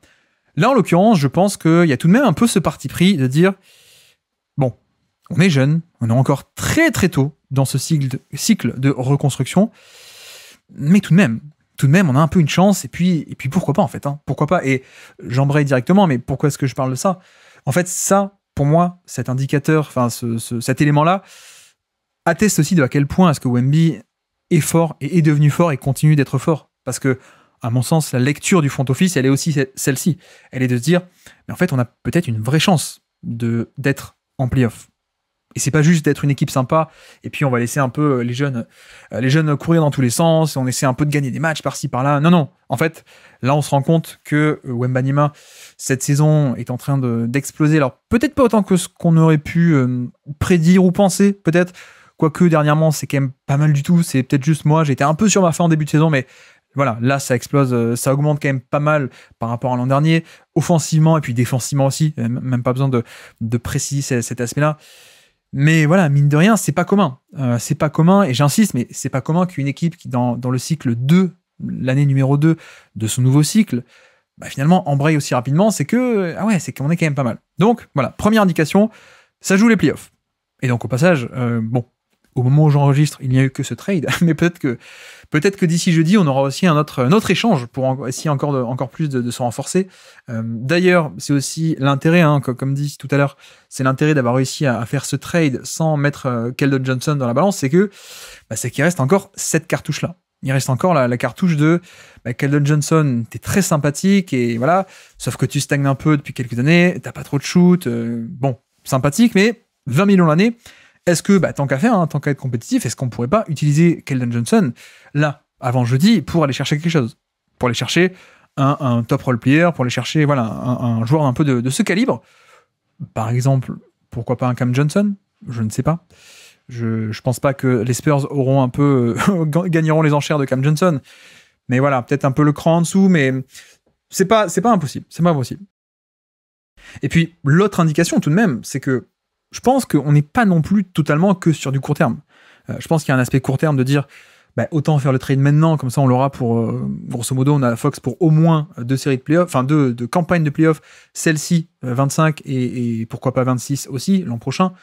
Voilà, on fait le trade maintenant, mais je pense qu'il n'y a pas que ça. Je pense qu'on n'est pas que sur un truc court terme, mais c'est aussi l'avantage du contrat d'Aaron Fox et de la situation, c'est que j'ai un peu l'impression qu'on est, non pas entre les deux, mais à la fois sur les deux tableaux. C'est-à-dire qu'il y a l'avantage de court terme, et de, si ça se passe pas bien, et si une catastrophe absolue, ce que je ne pense pas, mais s'il y a une catastrophe absolue, c'est pas grave, on peut le laisser partir, ou si quelqu'un, d'ailleurs, pas forcément une catastrophe en termes sportifs, mais si par exemple, on fait 1 an et demi avec lui, et que quelqu'un d'autre vient le chercher à l'été 2026, et qu'on veut pas s'aligner, qu'on préfère ne pas s'aligner, au final, on le laisse partir, et on aura tout de même vécu 1 an et demi avec lui, et deux campagnes de playoffs, mais qui ne nous auront rien coûté. Donc, il y a cet avantage un peu court terme, mais pas que, disais-je. Il y a aussi l'aspect de jouer à la fois sur les deux tableaux où, en effet, c'est pas une signature de free agency. Donc, tu récupères également De'Aaron Fox dès maintenant. Et tu récupères aussi, donc, au passage, ses bird rights. C'est droit. Désolé, les Kings. C'est droit, pardon, pour le prolonger, en fait. C'est toujours un peu ce côté, quand tu as le joueur avant, quand tu récupères un joueur, tu as ses droits, tu peux t'aligner sur des offres, tu peux dépasser le salary cap pour le prolonger, et ainsi de suite. Bon, on s'en fait les technicalités, on s'en fiche un peu, mais voilà, c'est un peu l'avantage, c'est qu'il y a ce côté avantage contractuel. Si ça se passe bien, tu es en pole position pour le re-signer. Après eux, en tout cas, tu as certaines facilités, plus l'aspect aussi on peut le tester. On peut tester et voir comment ça marche. Donc, je trouve qu'en un sens, le move est intéressant parce que ça joue sur un peu tous les tableaux, de à la fois court terme et en plus ça coûte rien, à la fois long terme parce que on a la chance de tester ça et si ça marche, bingo, on y va, jackpot, et puis on scelle ceci. C'est comme des fiançailles en fait. C'est des fiançailles de 1 an et demi, et puis si dans 1 an et demi ça marche, bingo, on se marie, et puis voilà, on se marie pour les 10 prochaines années. Donc voilà, c'est un peu l'idée. C'est un peu l'idée à mon sens. À la fois aussi, je crois que je l'ai pas encore évoqué, mais un peu une espèce de vote de confiance ou de marque de confiance et de brosser un peu dans le sens du poil sa superstar. Parce que voilà, Wemby, on le connaît, on a lu quand même 2-3 déclarations, on le connaît. On sait qu'il est jeune, on sait que il est pas encore, c'est pas encore la version parfaite ou la version finale du joueur qui pourrait être, c'est-à-dire le meilleur joueur de l'histoire de l'univers, qui lui pourrait battre les Monstars, mais sans avoir besoin des Looney Tunes, je pense, clairement. Mais en fait, on a déjà quelqu'un qui, vous avez vu, en termes d'ambition, en termes de velléité, en termes de vouloir aller vite, il est là, quoi. C'est-à-dire que, ok, je suis gentil, je suis le parfait gendre, mais j'ai envie d'y aller, quoi. Donc, je pense qu'en un sens, il y a aussi ce truc-là de, voilà, Wemby, regarde, on fait ça aussi un peu pour toi. En tout cas, on te montre que on fait tout pour être compétitif, et puisque toi, tu nous permets de l'être potentiellement dès cette année, on te suit, quoi. On y va. Et on te laisse pas un peu végéter en mode t'as pas trop d'aide, quoi. C'est un peu le pire truc possible. Et là encore, pardon d'enfoncer des portes ouvertes peut-être, mais combien de situations on a connues où finalement ça se passe mal, et au bout de 2 contrats rookie plus l'extension, la superstar s'en va de son équipe parce que le dossier a été mal géré, mais en fait il a été mal géré depuis des années. Le meilleur exemple, c'est évidemment Cleveland avec LeBron James à l'époque, le premier passage, je veux dire. C'est-à-dire que tout a été un peu mal fait depuis toujours, accumulation d'erreurs. Au final, le mec il dit tant pis, je m'en vais, quoi. Je vais aller jouer avec mes potes, je vais à Miami, et voilà. Et c'est vrai que en un sens, ça peut paraître totalement les phrases bateau ou quoi que ce soit, mais j'y crois quand même un peu. Et je pense qu'en effet, il faut s'y prendre assez tôt de réciter des gammes parfaites pendant des années. Tu peux pas genre, un peu comme Cleveland à l'époque, hein, tu peux pas tenter des all-in un peu sur la fin de contrat. Ah tiens, on va chercher Shaquille O'Neal, ça peut aider. Ah tiens, on va chercher un tel. Ah tiens, à la trade deadline. Tiens, faisons le gros coup, Antoine Jamison. Enfin, non, ça marche pas, quoi. Je pense qu'il faut s'y prendre, il faut bien travailler depuis longtemps. Donc voilà, c'est peut-être que du bonus. Je ne sais pas à quel point c'est majeur ou pas. C'est peut-être pas mineur, en tout cas, c'est peut-être pas négligeable. Il y a aussi cet aspect de Wemby, tu veux et tu peux être compétitif. Voici De'Aaron Fox. Voilà. Donc, il y a ce truc qui, dès le court terme, nous coûte rien. Faisons-le. Et en plus, long terme, ça peut être bien. Après, c'est vrai que, comme dit déjà un peu j'en ai parlé, je crois que c'est sur une hebdo, je crois que c'est sur Twitter, je ne sais plus, je parle partout, je parle de NBA partout. Non, moi c'est vrai que en soi, j'apprécie le côté ça coûte rien, allons-y. Après, j'ai peut-être pas envie que on s'enferme un peu trop, mais un peu trop tôt, dans un fit qui ne serait pas parfait. Et là encore, je précise, c'est juste qu'avec Wemby, j'aimerais bien un 20 sur 20 et pas un 15 sur 20. Mais donc 15 sur 20, enfin je veux dire, De'Aaron Fox n'est pas un mauvais joueur. C'est pas parce que je vois bien un peu 2-3 commentaires que je me prends un peu partout en mode ouais, toi tu détestes De'Aaron Fox, tu trouves qu'il est nul, ça manque de respect, le fameux manque de respect, juste parce qu'on évalue un peu le joueur différemment peut-être de certains. Mais non, c'est pas une question, en fait ça n'a rien à voir avec De'Aaron Fox. De'Aaron Fox qui est un joueur en fait de sa catégorie. Et bon, après si vous me dites il vaut autant qu'un Stephen Curry, qu'un Luka Doncic, ou que des mecs comme ça, non, là, respectueusement, je serais en désaccord. Mais en fait, c'est juste un mec de sa catégorie, et il n'y a pas de problème avec ça. Hein, comme dit, c'est un mec qui est top 30, top 35, qui peut-être même n'a même pas encore atteint le prime de sa carrière, qui peut encore progresser, à voir à quel point le fit, d'ailleurs, et l'association avec Wemby peut pas le faire progresser, etc., etc. Mais dire que c'est pas le fit parfait, pour moi, ça veut pas dire que Fox est mauvais. Voilà. Et en fait, le point central, pour moi, de tout ceci, c'est que, je vais le dire lentement, parce que pour moi, c'est vraiment l'idée principale. Pour moi, avec Victor Wembanyama, tu as un phénomène unique dans l'histoire, patati patata, chanter les violons, vous connaissez le refrain. Mais en fait, le joueur est à ce point extraordinaire qu'à mon avis, tu as ce luxe incroyable de pouvoir être exigeant et même de prétendre à une exigence parfois un peu folle. En tout cas, aspirer à la perfection. Voilà, c'est un peu l'idée. Et c'est un peu comme ça que je défendrai mon raisonnement. Oui, De'Aaron Fox, c'est très très sympathique. C'est pas parfait, mais c'est très très sympathique. Ça va aider court terme et tout ce qu'on veut. En revanche, est-ce que c'est le fit idoine ? Ça, je ne pense pas. Or, avec Wembanyama, il me semble que le joueur est à ce point fort que sa capacité d'attraction va être telle qu'en fait, tu as le luxe de pouvoir choisir. À mon avis, je pense que les free agents vont se bousculer pour venir jouer avec Wemby. Mais vraiment, free agent ou alors des demandes de trade. Hein. Voilà, y a pas que, ça passe pas que par la free agency, pardon. On a aussi parfois une superstar qui devient disponible sur le marché qui dit bah tiens, moi je veux aller là. Voilà, par exemple, en sortie du run de playoff où ils vont jusqu'en finale NBA, Miami, Lillard voulait aller là-bas. Assez clairement, il a bien fait comprendre, il voulait aller à Miami. Des exemples comme ça, on peut en citer beaucoup. Enfin, je sais pas, James Harden qui veut absolument aller à Brooklyn parce qu'il y a Durant et il y a Kyrie et qu'il veut la super team. Voilà, vous n'avez pas besoin de moi, vous connaissez un peu le refrain. Et je pense qu'avec Wemby, ça va être ça, de manière au moins autant que plein de superstars, voire même un peu décuplé en fait. Et c'est là-dessus où je pense que, oui, en fait, De'Aaron Fox va aider. Et c'est là encore une autre phrase qui, à mon avis, est un peu l'idée principale. C'est que, oui, il va aider court terme, et il va aider dès maintenant, mais c'est peut-être pas ça la question pour moi. En tout cas, la question, c'est pas de dire waouh, l'upgrade de Trey Jones à De'Aaron Fox, elle est folle. Oui, ça, on est d'accord, ça c'est trivial en fait. Oui, en effet, c'est de toute évidence, De'Aaron Fox est meilleur que Trey Jones. Mais pour moi, si on dézoome un peu, non pas sur ce move-là, mais on dézoome sur la construction de l'effectif en soi à une échelle plus large et plus grande, et sur plusieurs années, finalement, et sur le projet Wembanyama pour les 10 ou 15 prochaines années même, à cette échelle-là un peu plus large, pour moi, la question, c'est pas de savoir si Fox est meilleur que Trey Jones, et donc, vu qu'il est meilleur, faisons le trade, et voilà, et on s'arrête un peu à cette vision court-termiste. Pour moi, la comparaison à faire, c'est pas vis-à-vis de Trey Jones, c'est vis-à-vis des autres superstars potentiellement que tu pourrais obtenir à côté de Wembanyama. Parce que, en fait, c'est facile de gagner le duel avec Trey Jones, mais c'est pas celui-ci qui compte. Ça, c'est une vision très court-termiste. Pour moi, le duel qui compte et la comparaison qui compte, c'est que vaut De'Aaron Fox comparé à, je dis n'importe quoi, Luka Doncic, Darius Garland, Devin Booker, Stephen Curry, etc. La comparaison et comment est-ce qu'on doit voir l'arrivée de De'Aaron Fox à une échelle globale du projet, pour moi, c'est pas par rapport à ce qu'il y a actuellement dans une équipe qui, bah oui, bravo, on est en année 2, donc il y a que des joueurs un peu jeunes ou un peu nuls à San Antonio. Pour moi, la comparaison, elle doit se faire, et je le répète depuis 3 semaines sur Twitter, elle doit se faire. 3 semaines, j'exagère quand même. Guillaume ralentit un peu. Non, mais depuis une semaine, depuis que c'est sorti. Mais la comparaison, elle doit être vis-à-vis des autres options disponibles.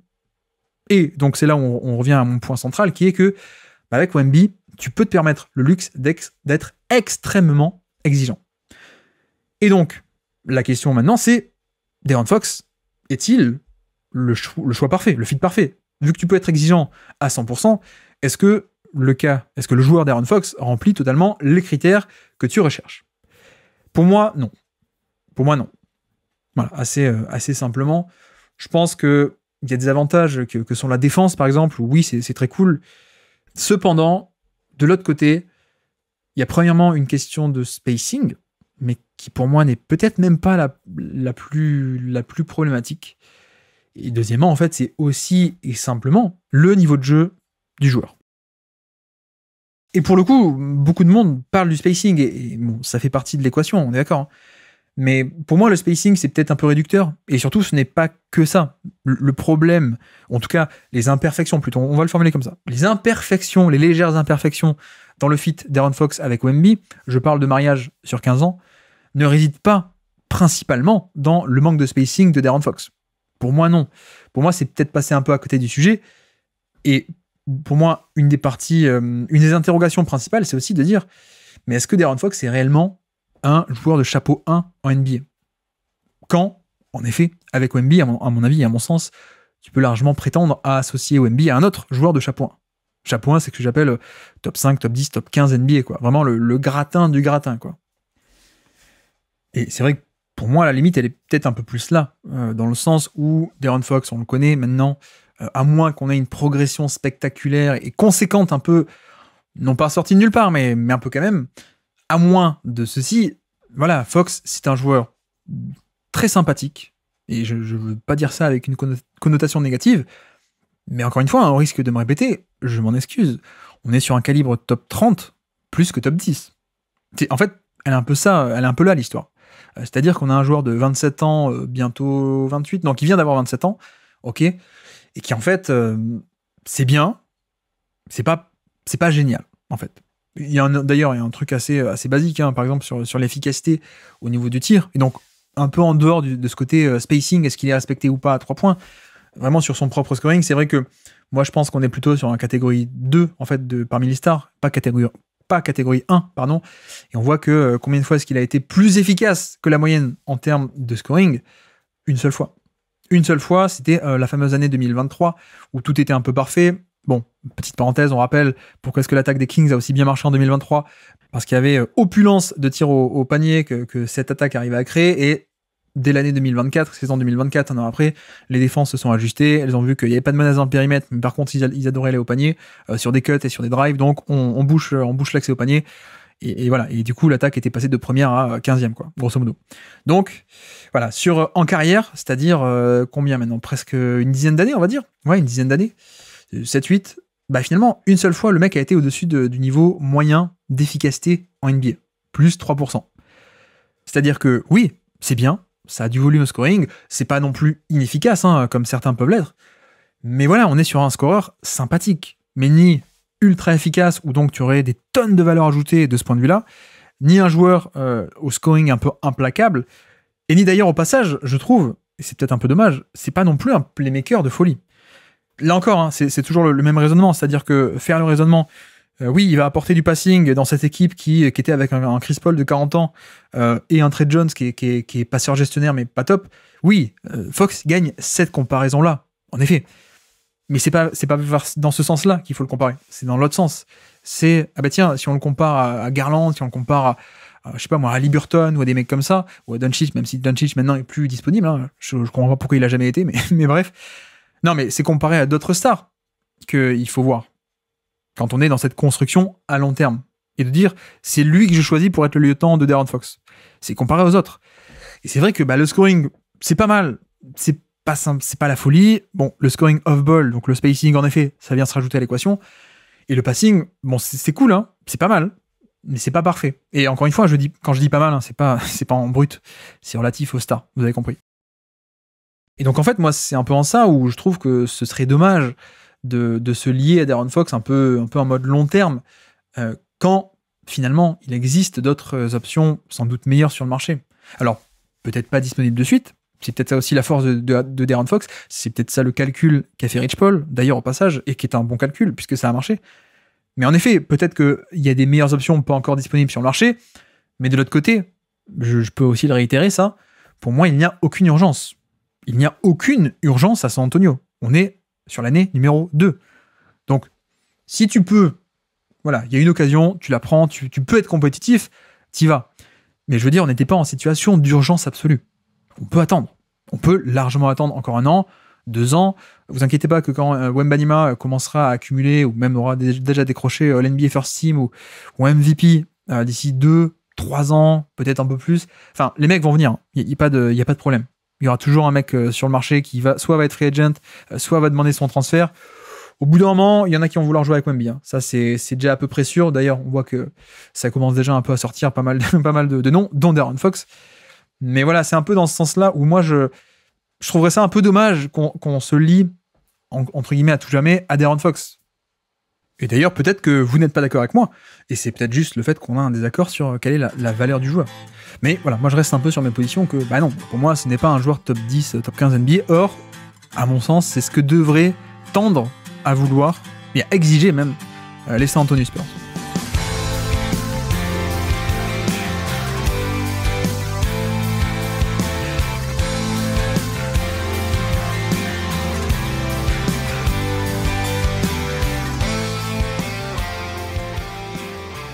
Par ailleurs, c'est vrai que ça me permet aussi d'aborder un autre point, qui à mon avis est un avantage dans ce dossier pour pas mal de monde, enfin un argument supplémentaire, qui est de dire, bah finalement, il y a, ok, t'es bien gentil, tu nous parles de, je sais pas moi, de joueurs du top 10, top 15, Kevin Durant, Tatum ou des mecs comme ça. Bon, déjà, ils sont pas disponibles, donc pote ton camembert. Et puis deuxièmement, bah ils sont pas meneurs, quoi. Et c'est vrai que c'est un peu le rêve depuis 2 ans, depuis 2 longues années, depuis que Wemby est en NBA. On a déjà vu passer des tonnes et des tonnes de rumeurs, et à mon avis, elles sortent pas de nulle part. C'est un peu en mode, bon ben voilà, on a Wemby qui est en intérieur, pour l'optimiser pleinement, il faut un meneur. Voilà, c'est un peu l'idée. Il faut un meneur de jeu. On a eu la piste Trae Young l'an passé, quand les Hawks étaient un peu mauvais, qui est revenu pas mal de fois. Finalement, on a vu que, bah non, finalement, les Hawks, ils le gardent, hein, bien sûr. Et puis là, donc on a eu De'Aaron Fox. Il y a un peu cette idée que, bah oui, il faut un peu chercher à avoir le meneur, quoi. D'ailleurs, l'été dernier, ils sont allés chercher Chris Paul, même s'il a 40 ans. Et oui, sur certaines actions, on voit que bah c'est cool, quoi, d'avoir un mec qui, au moins, sait faire la passe de alley-oop pour Wemby. Alors, c'est aussi rigolo, parfois, quand c'est des joueurs qui savent pas faire la passe, parce que ça fait des alley-oop encore plus spectaculaires que Wemby rattrape. Mais voilà, c'est vrai que il y a cette idée que Wemby est un intérieur, et il lui faut un meneur à côté. Et donc, notamment, bah, t'es gentil avec tes top 15, mais combien il y a de meneurs là-dedans, de vrais meneurs? En l'occurrence, tu peux juste aller prendre Fox parce qu'en fait, c'est un meneur. Et que t'as besoin d'un meneur. Moi, c'est vrai que là aussi, c'est un aspect sur lequel je suis en désaccord. En fait, je pense pas qu'il y ait nécessairement besoin d'un meneur, surtout dans la NBA d'aujourd'hui. Au passage, voilà, on n'est pas en 2005 avec le coach qui est au bord du terrain et qui annonce chaque système, à chaque remontée de balle, un meneur gestionnaire qui est obligé de tout organiser ça. On n'est pas non plus dans les années 90 ou 2000, pareil, où tu as besoin d'avoir un meneur un peu à l'ancienne, le gestionnaire qui doit remonter la balle, annoncer le système, ou alors alimenter le jeu au poste bas. Enfin voilà, ça aussi, c'est un peu l'évolution du jeu. Il n'y a pas besoin d'avoir un meneur. On est plutôt dans une NBA où tu as besoin d'avoir des créateurs. Voilà, des créateurs de décalage. Or, Wembanyama, t'as même pas besoin de l'alimenter au poste bas. C'est vrai que ça a pu être la problématique de pas mal d'équipes, hein, et de pas mal de joueurs. On pense à Shaquille O'Neal, où il fallait quelqu'un qui lui donne la balle au poste bas, et une fois qu'il l'avait, c'était dévastateur. mais il fallait lui donner. Donc il fallait des gens capables de lui donner la balle. Et un autre exemple, qui est encore plus frappant, peut-être, pardon, c'est celui de Yao Ming. Yao Ming avait des chiffres d'efficacité, de productivité au poste bas qui étaient démentiels. Sauf que le problème, et Daryl Morey l'explique bien, le GM des Rockets à l'époque, il explique bien, il dit, mais le problème, c'est que les mecs, personne n'avait un défenseur aussi grand, aussi long pour le défendre un contre un. Par contre, ce que faisaient les équipes, c'est qu'elles faisaient ce qu'on appelle front. Elles se mettaient devant, un plus petit qui se mettait devant, et puis une prise à deux derrière en sandwich. Et grosso modo, en fait, on a le meilleur joueur de post-up au monde, mais on est incapable de lui donner la balle, quoi. Donc oui, à une époque, ce besoin de meneur était primordial, pour différentes raisons. Le côté gestionnaire, le côté post-bas, la post-entry pass, comme on l'appelle, etc., etc. Aujourd'hui, non, en fait. Aujourd'hui, non, ça ne marche pas comme ça. Les attaques ne sont plus organisées comme ça. Vous pouvez le regretter, hein, d'ailleurs. On peut tous le regretter. Mais c'est pas une question de goût, là. Pour le coup, c'est juste un état de fait. Ça a changé. Est-ce que c'est mieux ou pas? Je ne sais pas, mais en tout cas, ça a changé. Dans la NBA d'aujourd'hui, c'est du free flow. C'est beaucoup plus de bonne lecture. Et finalement aussi, plus que ce côté free flow, 3 points, rythme, et ce côté aussi caricature de... Il n'y a pas de système. Il y a des systèmes, hein, soyez rassurés. Mais c'est surtout l'aspect de, en fait, tout le monde est porteur de balle, tout le monde est passeur, aussi parce qu'il y a plein de spacing maintenant. Donc avec tout ce spacing, plus de monde sont capables de réaliser des passes et des lectures parce qu'il y a plus d'espace, il y a plus de temps, il y a plus de... Voilà, c'est plus facile. Et aujourd'hui, en fait, t'as pas besoin d'un meneur, t'as besoin d'un créateur de décalage. En l'occurrence, par exemple, à Boston, ok, ils avaient Marcus Smart, mais Marcus Smart, à l'époque, c'était pas un vrai meneur, Marcus Smart. Smart, c'était pas le gestionnaire à l'ancienne, c'était même pas lui qui touchait le plus de ballons, etc. Tes créateurs, c'était Tatum et Brown. Et puis ensuite, Derrick White est arrivé. White, c'est un peu pareil. On va pas dire que Derrick White, c'est le meneur attitré de l'équipe. White pourrait totalement jouer, entre guillemets, poste 2 dans une autre équipe. Il n'y a pas de problème. Des exemples comme ça, on peut en trouver des tonnes, hein, pour le coup. La NBA marche plus comme ça. Elle marche plus avec le coach qui annonce son système. Et donc, en fait, pourquoi est-ce que je dis ça? C'est que t'as pas nécessairement besoin d'avoir un meneur. C'est-à-dire que Wembanyama peut être un des 2 créateurs principaux de ton attaque. Et en réalité, tu peux aussi avoir un deuxième, mais pas forcément depuis, entre guillemets, la position de meneur. Tu peux très bien avoir une équipe, une attaque totalement viable avec, par exemple, encore une fois, c'est pas des pistes réalistes, je parle en termes de profil, Tatum et Wembanyama, je pense que l'équipe va bien tourner. Et voilà. Et oui, pardon, pourquoi est-ce que je parlais du post-up et le fait que Yao Ming, t'avais besoin de... Tu pouvais le freiner parce que et l'empêcher d'avoir la balle. Wembanyama, c'est pas ça aujourd'hui. Wembanyama, Jokic, des mecs comme ça, en fait, eux, ils remontent la balle eux-mêmes, balle en main, s'il faut.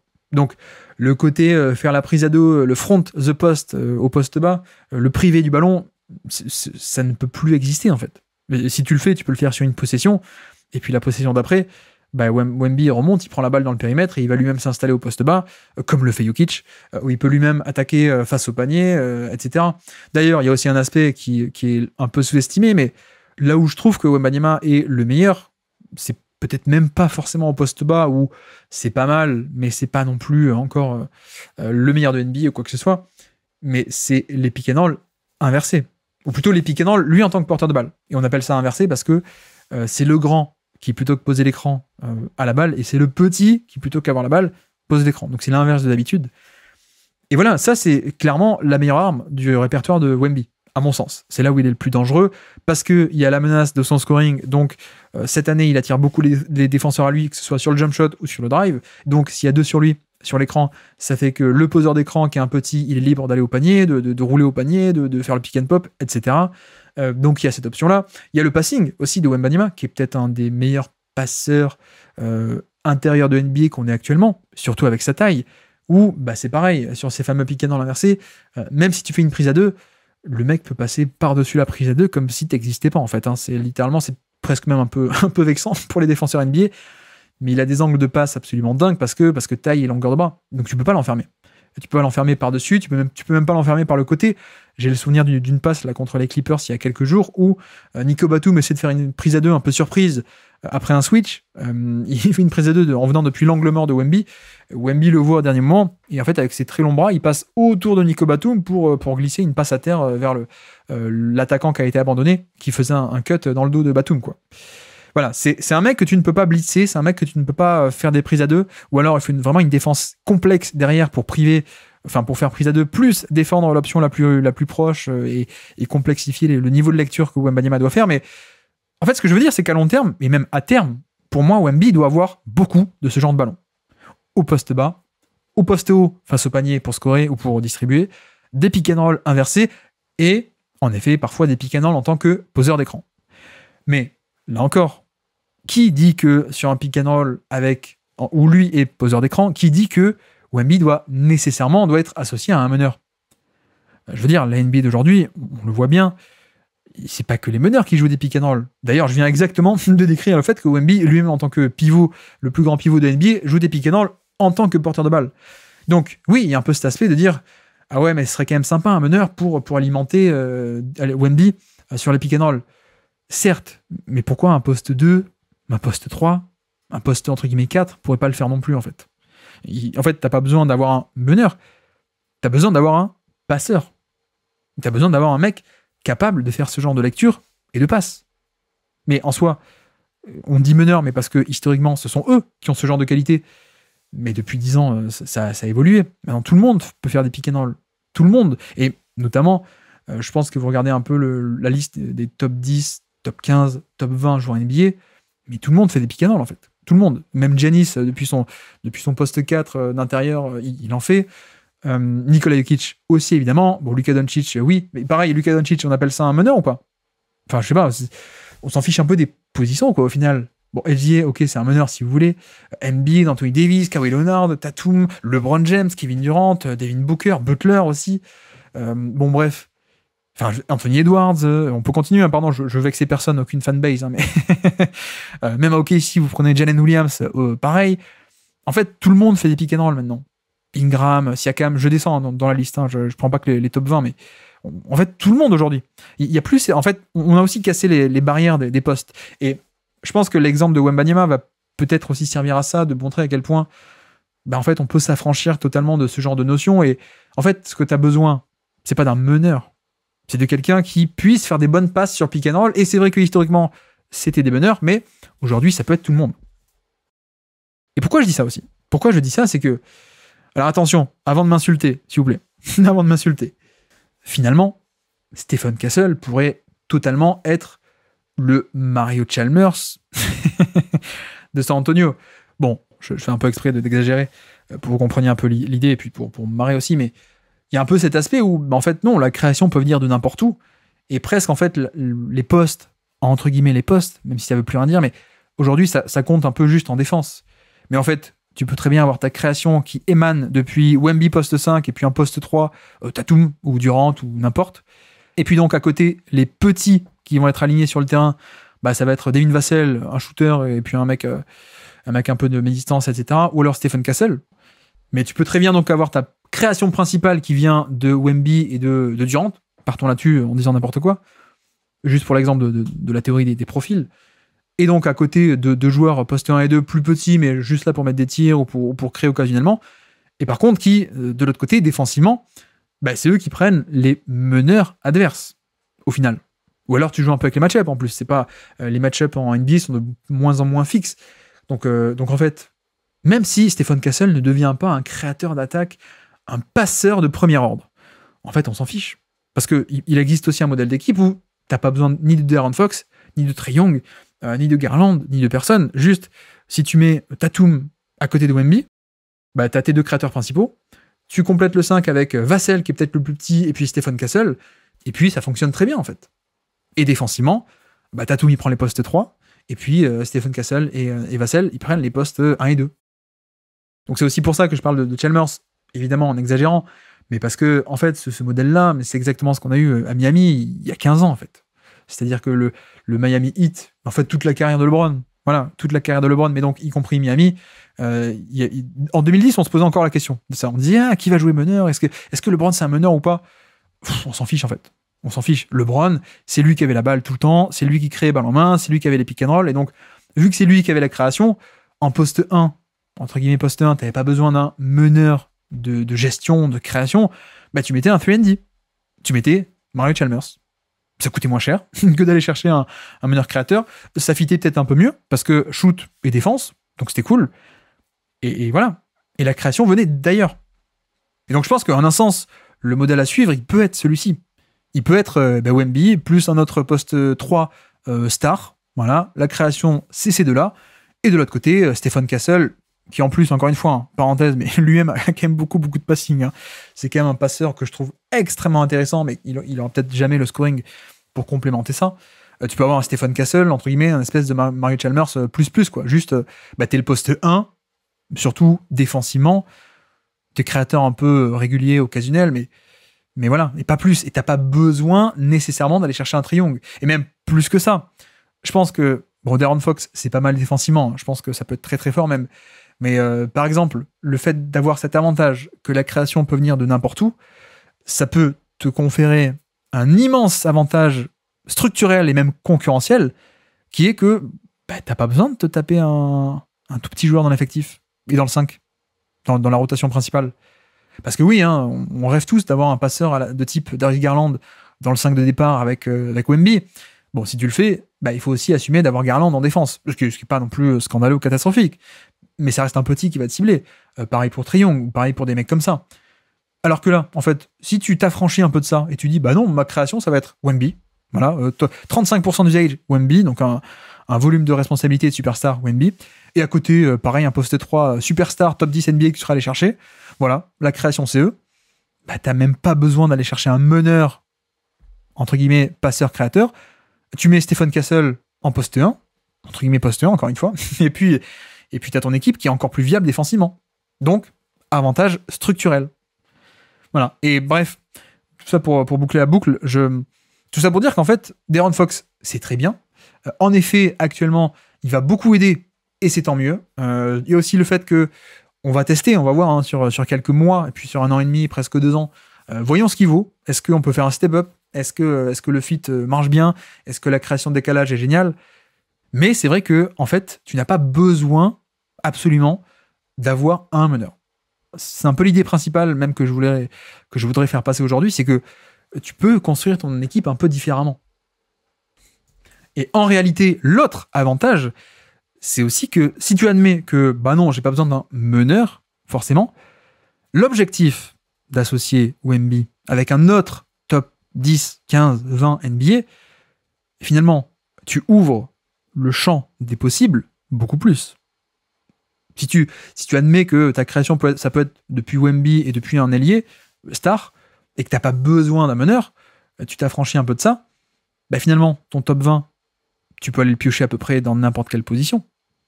Tu n'as plus ce requis de dire « Ah non, il me faut un meneur. Et donc, il me faut soit Trae Young, soit Lillard, et puis c'est tout, parce qu'il n'y a que ceux-là qui sont dans le top 20. » Vous voyez un peu l'idée. Encore une fois, pardonnez les imprécisions, parce que je parle un peu en mode improvisation, mais c'est juste pour l'idée. Ne prenez pas au pied de la lettre les exemples que je donne, mais voilà, t'as un peu ce truc aussi de, si t'es en mode « Non, il me faut un meneur », et ton meneur, ton mec qui va te coûter 50 millions l'année, qui va être ton deuxième méga contrat, il faut que ça soit un meneur, c'est quand même beaucoup plus réduit, le choix. C'est-à-dire que dans le top 20, il va peut-être y avoir 2, 3, 4 meneurs, donc ça fait un choix réduit, et c'est pas sûr que tu les aies, et c'est pas sûr que les franchises soient vendeuses, etc. Alors que si tu te dis, non, juste en meneur, entre guillemets meneur, ça va juste être un meneur défenseur à la Stephen Castle, même si, encore une fois, Castle peut être plus que ça, mais ça va être Castle qui va assurer la défense, et puis on va chercher de la création ailleurs. Tu ne choisis plus dans le top 20 qu'à partir de 3-4 options, tu choisis à partir de 20. Donc, voilà, je voulais passer un peu de temps là-dessus, pardon si j'ai été trop long, je m'en excuse, c'est mon gros défaut.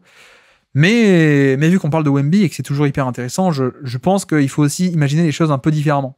Oui, c'est plus fréquent de trouver des passeurs de génie sur le poste 1, en effet, mais pas que. Voilà, vous prenez Doncic, par exemple, si vous prenez Doncic, dans l'âme, c'est un meneur. Défensivement, c'est pas un meneur. Défensivement, il joue toujours à côté de mecs plus petits qui prennent eux-mêmes des gens plus petits à côté. LeBron, c'était pareil, ou des trucs comme ça. Et tu peux aussi, d'ailleurs, t'as pas forcément... Voilà, Castle, pour le coup, je peux en dire 2 mots. Moi, je suis très, très, très, très fan de son passing. Il y a des lectures et des flashs de lecture avancée, de passes assez spectaculaires. Donc, je pense qu'il y a un vrai potentiel là-dedans. Donc lui, on pourrait se dire, voilà, si tu as envie d'avoir un partenaire de pick and roll pour lancer sur orbite Wembanyama, la meilleure menace de alley-oop de l'histoire, sans doute, tu auras Castle. Et c'est pas grave si à côté, t'as juste, entre guillemets, un profil à la Tatum, par exemple, qui est un peu passeur mais pas des tonnes, ou un profil à la Durant qui va juste faire ses sorties d'écran, isolation et mettre ses 40 points par match avec une efficacité de plus 1% par rapport à la moyenne. Donc voilà, ça peut aussi s'imaginer. Et donc, de ce fait, avec un peu ces nouveaux paramètres en tête, peut-être, je ne sais pas, et cette possibilité de construire autrement que par le classique, il faut un meneur à côté de Wembanyama, au choix d'Aaron Fox, ou prendre Kevin Durant. Vous préférez prendre De'Aaron Fox ou Jason Tatum? Vous préférez prendre De'Aaron Fox ou Kawhi Leonard? Bon, c'est marrant parce que Leonard, il vient des Spurs, je suis pas sûr qu'il va y revenir, mais vous voyez un peu dans l'idée, quoi. Vous préférez De'Aaron Fox ou Giannis Antetokounmpo, par exemple? Vous voyez que d'un coup, quand on s'affranchit un peu de ce côté, il y a besoin absolument d'un meneur. Moi, je pense qu'il y a moyen de construire des équipes non seulement très sympathiques, mais surtout avec des options et des joueurs peut-être un peu meilleurs que quand on se restreint à non, il faut un meneur. Et le raisonnement là que je fais actuellement avec De'Aaron Fox, vous pouvez me trouver dur avec De'Aaron Fox, pour moi c'était déjà la même chose de l'an passé quand on parlait de Trae Young. C'est-à-dire que oui, ce serait génial d'avoir la créativité et le passing d'un Trae Young à côté de Wemby. Cela dit, moi ça m'embête un peu parce que ça compromet aussi un peu la défense, quoi. Et qu'en fait, c'est ça aussi la beauté du profil de Wemby, c'est qu'il y a cet avantage que c'est un défenseur d'élite, mais qui peut être un créateur à très haut volume. Il peut être un créateur qui a le même nombre de responsabilités, de ballons et de charges de création pure que d'autres stars, que d'autres postes, que des ailiers, que des meneurs, que des arrières, n'importe quoi. Mais donc en fait, si ta création peut émaner de Wemby, en fait, t'as pas besoin de compromettre la défense. C'est presque un avantage structurel, encore une fois. C'est, finalement, tu peux juste te permettre de mettre en poste 1, poste 2, des bons défenseurs. En tout cas, pas des mauvais défenseurs. T'as pas besoin de compromettre la défense sur un profil de petit meneur.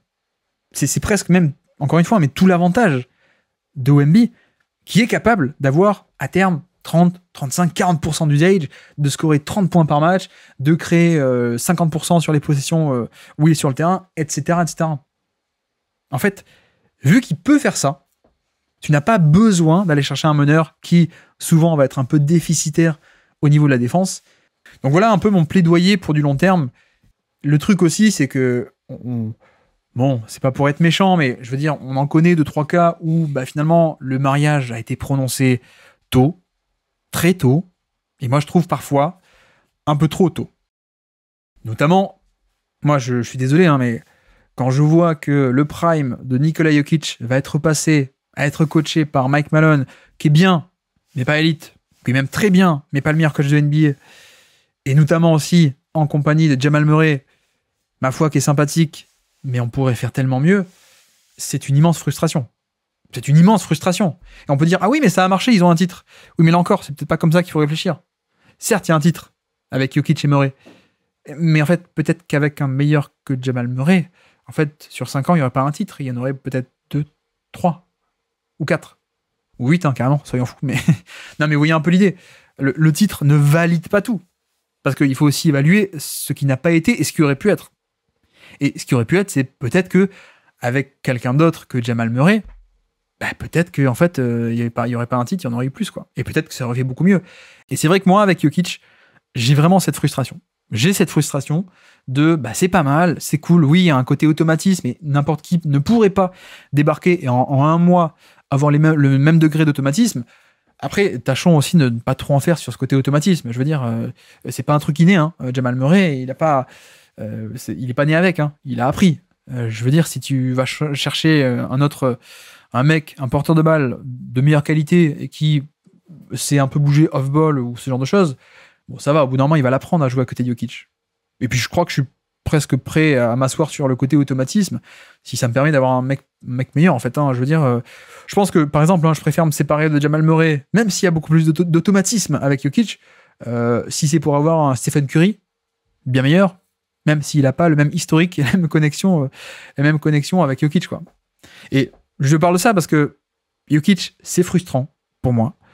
Il y a d'autres exemples, mais notamment pour moi actuellement, c'est le plus parlant, peut-être. Et j'ai pas envie que Wembanyama soit pareil, quoi. J'ai pas envie qu'il y ait un peu ce côté on se marie avec le premier venu, quoi. Ça, encore une fois, j'exagère. Mais je pense que tu peux prétendre à beaucoup plus, en fait. Il y a beaucoup mieux. Et c'est pas parce que, là, la première star, pas superstar, hein, la première star sur le marché de à peu près niveau top 30, top 40 NBA qui est disponible, c'est De'Aaron Fox. Et donc, prenons-le. Et puis, vu que t'es là en premier, vu que t'es avec nous, ok, viens, on te prolonge. Et puis voilà, on fait 10 ans ensemble, quoi. Et puis, le prime, il passe. Et finalement, en un sens, tu sous-performes un peu, quoi. Vous me trouvez peut-être un peu sévère, et allez-y, insultez-moi, hein, peut-être. Mais ouais, non, j'ai pas envie que ça arrive, quoi. J'ai pas envie du tout que ça arrive. Et avant de dire que je suis très méchant envers De'Aaron Fox, posez-vous aussi la question, vous, est-ce que, en tant que fan de Wemby ou des Spurs, est-ce que vous préférez De'Aaron Fox ou est-ce que vous préférez Luka Doncic ou Tatum ou Kawhi, enfin Kawhi de 25 ans, un truc comme ça, ou SGA ou n'importe. Bon, si vous répondez pas De'Aaron Fox, en fait vous êtes dans le même bateau que moi. Voilà, très, très simplement. Si, quand je vous propose De'Aaron Fox ou bien une méga star du top 5, top 10 NBA, et que vous préférez la star du top 10 que je vous propose, vous êtes aussi méchant que moi envers De'Aaron Fox. Voilà, c'est un peu l'idée. Et bon, pardon, j'ai pas explicité non plus, même si ça semble assez de plus en plus évident peut-être avec le paysage salarial, le nouveau CBA. Donc le nouvel accord, CBA, c'est l'accord entre les propriétaires et le syndicat des joueurs qui forment les règles de qu'est-ce qu'on peut faire ou pas en termes de salaire, de construction d'équipe, etc. Bon, avec le nouveau CBA, notamment l'exemple de Phoenix, on a bien compris que, en réalité, pour construire une équipe compétitive, 2 méga salaires, ça va. Mais tu peux pas faire plus. Donc notamment, quand tu passes à 3 méga salaires, donc 3 joueurs à 30 c'est un max de contrat rookie, mais 3 joueurs à 40-50 millions, en fait, il y a trop d'argent qui est alloué à trop peu de joueurs. Donc, ok, tu as 3 stars, mais il n'y a pas assez d'argent que tu vas être capable, que tu vas pouvoir, allouer à construire la densité et la profondeur de l'effectif qui, finalement, est sans doute une partie aussi importante, voire plus importante que tes stars. J'exagère un peu, peut-être, mais c'est pour faire passer l'idée. Donc, pourquoi est-ce que je reprécise ça ici et maintenant ? C'est aussi pour dire que, voilà, De'Aaron Fox, il a déjà signé son contrat post-contrat rookie, donc il est déjà sur son 2e contrat. Il sera free agent en 2026. Si tu le gardes, t'es à 50 millions. Si tu le gardes, si tu veux le prolonger pour... Allez, c'est toi le lieutenant, tu vas être à 50 millions l'année. Ou peut-être même plus, d'ailleurs, parce que le cap pourrait encore augmenter avec les années, avec le nouveau contrat TV qui va entrer en compte, etc. Mais je veux dire, ce sera ton 2e méga contrat. Alors la chance que tu as, c'est que Wemby, il y aura aussi un gros contrat, mais pas encore un super max, c'est pas encore un 50 millions l'année actuel. Il sera autour des 35-40, je crois, vu que ce sera son 2e contrat. Mais vous voyez un peu l'idée, c'est-à-dire que on a bien compris que dans le CBA actuel, qui est très très punitif pour des équipes qui dépassent le salary cap, et en fait tu peux pas faire de move, tu peux pas faire de trade en encaissant plus de salaire que tu en envoies toi, donc c'est très très compliqué.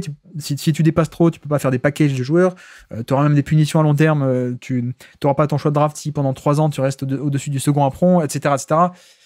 En fait, il y a ça aussi, il y a ce truc de base de une équipe viable et fonctionnelle, ce sera 2 stars, 2 méga contrats, et pas plus. Tu peux pas faire plus. On l'a bien compris. Or, si ces 2 contrats, c'est Wemby et De'Aaron Fox, j'avoue que ça me dérange un peu. Parce que pour moi, Wemby et De'Aaron Fox, en tant que les 2 gros contrats, les 2 méga contrats de ton effectif, pardon, mais pour moi, c'est moins fort que Wemby et Devin Booker, Wemby et SGA, Wemby et Doncic, Wemby et Tatum, Wemby et je sais pas, et n'importe qui, quoi, vous avez compris. Et c'est pas être méchant envers Fox, si vous avez le même raisonnement que moi, si vous aussi, vous trouvez que Wemby plus SGA, c'est une meilleure configuration d'équipe que Wemby plus Fox, vous êtes aussi méchant que moi, entre guillemets. C'est juste ça. Une équipe viable, c'est 2 méga max. Si le 2e, c'est Fox, c'est bien, c'est pas parfait. Or, avec Wemby, tu peux prétendre à du parfait parce que tu auras plein de candidats. Free agent ou trade. Et quand en plus, tu rajoutes le fait que finalement, dans la NBA d'aujourd'hui, et avec le profil un peu anomalie de Wemby, qui est un grand porteur de balle, comme Jokic et comme des mecs comme ça, quand tu rajoutes le fait que, non, tu n'as pas besoin d'un meneur un peu comme avant et à l'ancienne, tu peux totalement t'affranchir de ça et construire l'équipe différemment, c'est-à-dire sans aller chercher un meneur, mais un deuxième créateur offensif, un deuxième créateur de décalage, bah finalement, c'est aussi une autre manière de voir les choses et de se dire, bah ouais, tu peux aller chercher n'importe quel joueur du top 20 à mettre à côté de Wemby et pas nécessairement dire, ah tiens, il nous faut un meneur pour que Wemby soit viable, il nous faut un meneur. Non, ce qu'il te faut, c'est un passeur. Et ce passeur peut être depuis n'importe où. Et puis même, oui, c'est gentil, les alley-oops, enfin, c'est très très bien. Bon, si vraiment, genre, on te propose Giannis Antetokounmpo pour être la deuxième star, et que Giannis n'est pas parfait sur l'alley-oop, bon, c'est pas grave, parce qu'il y a quand même plein d'autres bonus hyper intéressants, et que, ok, tu perds un tout petit peu des paniers un peu en alley-oop de Wemby, un peu, hein, pas des tonnes, mais un peu, parce que il est tellement bon que même des mauvais passes, il va les faire. Tu perds un peu là-dessus, mais c'est pas grave, c'est pas le gros de son jeu. À terme, le gros de son jeu, ce sera de la création, en fait. Pas que de la finition. S'il y a de la finition, tant mieux, c'est facile. Mais je pense qu'à terme, le gros de son jeu, ce sera de la création. Donc voilà, pour moi, cet argument du alley-oop, cet argument des passes, bon, certes, mais c'est pas primordial pour moi. Donc si on me propose Giannis, ou si on propose, je sais pas moi, un Chet Holmgren superstar, ou des mecs comme ça, tu dis, ah mince, ouais, mais c'est pas un passeur parfaitement parfait. C'est pas comme Garland, c'est pas comme Chris Paul, et c'est pas comme peut-être un peu De'Aaron Fox. Bon, c'est pas grave, quoi. Je m'assois dessus assez facilement. Donc voici. Voici un peu mon avis sur De'Aaron Fox, qui néanmoins est un joueur que je trouve intéressant. Mais comme dit, bon, déjà il y a la question du spacing, mais il y a aussi la question de, en soi, est-ce que De'Aaron Fox est un assez bon joueur pour prétendre aux critères que tu as le droit d'avoir, des critères extrêmement hauts. Moi, je ne pense pas. Donc à voir comment tout cela va se décanter. J'avoue que le fait qu'ils le prennent pour très peu cher, finalement, bah, c'est pas mal. Hein. C'est pas mal du tout parce que ça ne t'a rien coûté. Ça va te permettre d'être compétitif dès maintenant. Ça peut aussi permettre, ça aussi, hein, je ne l'ai pas précisé, mais c'est vrai que plus tu as une équipe et un contexte viable et compétitif, plus ça permet aussi le bon développement des jeunes aussi. Ça peut être paradoxal pour certains qui préféraient non, il vaut mieux une équipe nulle, comme ça tu donnes tous les ballons à tes jeunes et ils se développent. En fait, non. La compétence que peut apporter un De'Aaron Fox, le niveau de bon création, pas 20 sur 20, mais le niveau de 15, 16 sur 20 de création qu'apporte un De'Aaron Fox, qui va générer des tirs faciles, qui va générer des décalages, ben oui, ça crée un contexte favorable, un environnement favorable, et là-dedans, tes jeunes vont aussi pouvoir briller et avoir des bons tirs et donc se développer aussi. Donc ça compte. Et ce que je veux dire aussi, peut-être, je dis beaucoup de choses, hein, je suis tout seul, je parle tout seul, mais pardon. Ce que je veux dire aussi, c'est que pour l'instant, ça me dérange pas. Voilà, peut-être que c'est la meilleure formulation que je peux faire. C'est bien d'y penser après 2 heures de podcast. Bravo. Non, ce que je peux dire, c'est que ça me dérange pas pour l'instant. Ça me dérange pas pour l'instant. C'est même un bon move, voire même un très bon move pour l'instant. Ça me dérangera si les Spurs s'engagent un peu trop dans ce chemin-là, à moyen et à long terme. Voilà, c'était pas prévu, c'était pas écrit, ça pour le coup. J'y pense enfin maintenant à la fin que tout est bouclé, mais c'est un peu l'idée. C'est-à-dire que pour l'instant, c'est très très bien. Vraiment, vraiment très bien. Une opportunité, elle coûte rien, elle t'améliore très nettement, tu la prends. Ce qui me dérange, c'est pas ça. Ce qui me dérangerait même, parlons au conditionnel, c'est si tu poursuis un peu trop sur cette piste, plutôt que de dire « Attends, il y a peut-être d'autres pistes disponibles un peu meilleures. » Et, tant qu'à faire, essayons un peu de rêver, quelles pourraient être un peu les pistes. Bon, je suis pas sûr que dans un futur proche, Tatum soit disponible, mais après c'est la NBA, vous savez, c'est honnêtement, on peut s'attendre à tout, hein, pour le coup. Donc ouais, Tatum, je pense pas qu'il va être disponible bientôt. Tant qu'à faire, hein, vu que c'est un peu le week-end, et enfin, la semaine, en tout cas, peut-être on peut dire. Peut-être que le plan parfait pour les Spurs, ce serait, on utilise De'Aaron Fox cette année, il nous aide, on va en play-off, on play-in. L'an prochain, il est bon, il joue à côté de Wemby, on est bon encore grâce à lui, on va en play-off, super. Été 2026, on laisse partir De'Aaron Fox, on dit merci pour tout, il nous a aidés, t'as été cool à côté de Wemby, c'était bien, c'était pas parfait, mais c'était bien, et bienvenue Luka Doncic. Et là, mes amis, là, s'il se passe ça, là, c'est fin du game. Là, c'est fin du jeu. Vraiment. Bon, oui, on l'a déjà dit. J'ai déjà dit hier, les Lakers l'ont récupéré, ils ont ses droits, ils pourront lui offrir un peu de l'argent, ils pourront le marché de Los Angeles, enfin les Lakers c'est unique, etc., etc. Il a des raisons de rester aux Lakers. Peut-être aussi qu'il aura des raisons ou des envies, juste de vouloir tester le marché. Peut-être qu'il ira créer un duo avec Nikola Jokic à Denver. Moi, je le soupçonne d'être tenté par ça aussi, hein, potentiellement. Et pourquoi pas venir finir le jeu, littéralement, du côté des Spurs. Je veux dire, si on a le Doncic plus Wemby, en fait, c'est incroyable. Là, oui, là, c'est implacable. Là, c'est fin du jeu. Là, c'est littéralement fin du jeu. Là, on arrête la NBA pendant 10 ans, on attend que tout le monde vieillisse et on recommence en 2036, quoi. Mais, parce qu'en fait, est-ce que j'ai besoin d'expliquer? Non, je pense pas. Je vais pas vous faire cet affront. Je vais même pas vous faire cet affront. Voilà. Donc, la piste qui serait assez incroyable, ce serait Doncic.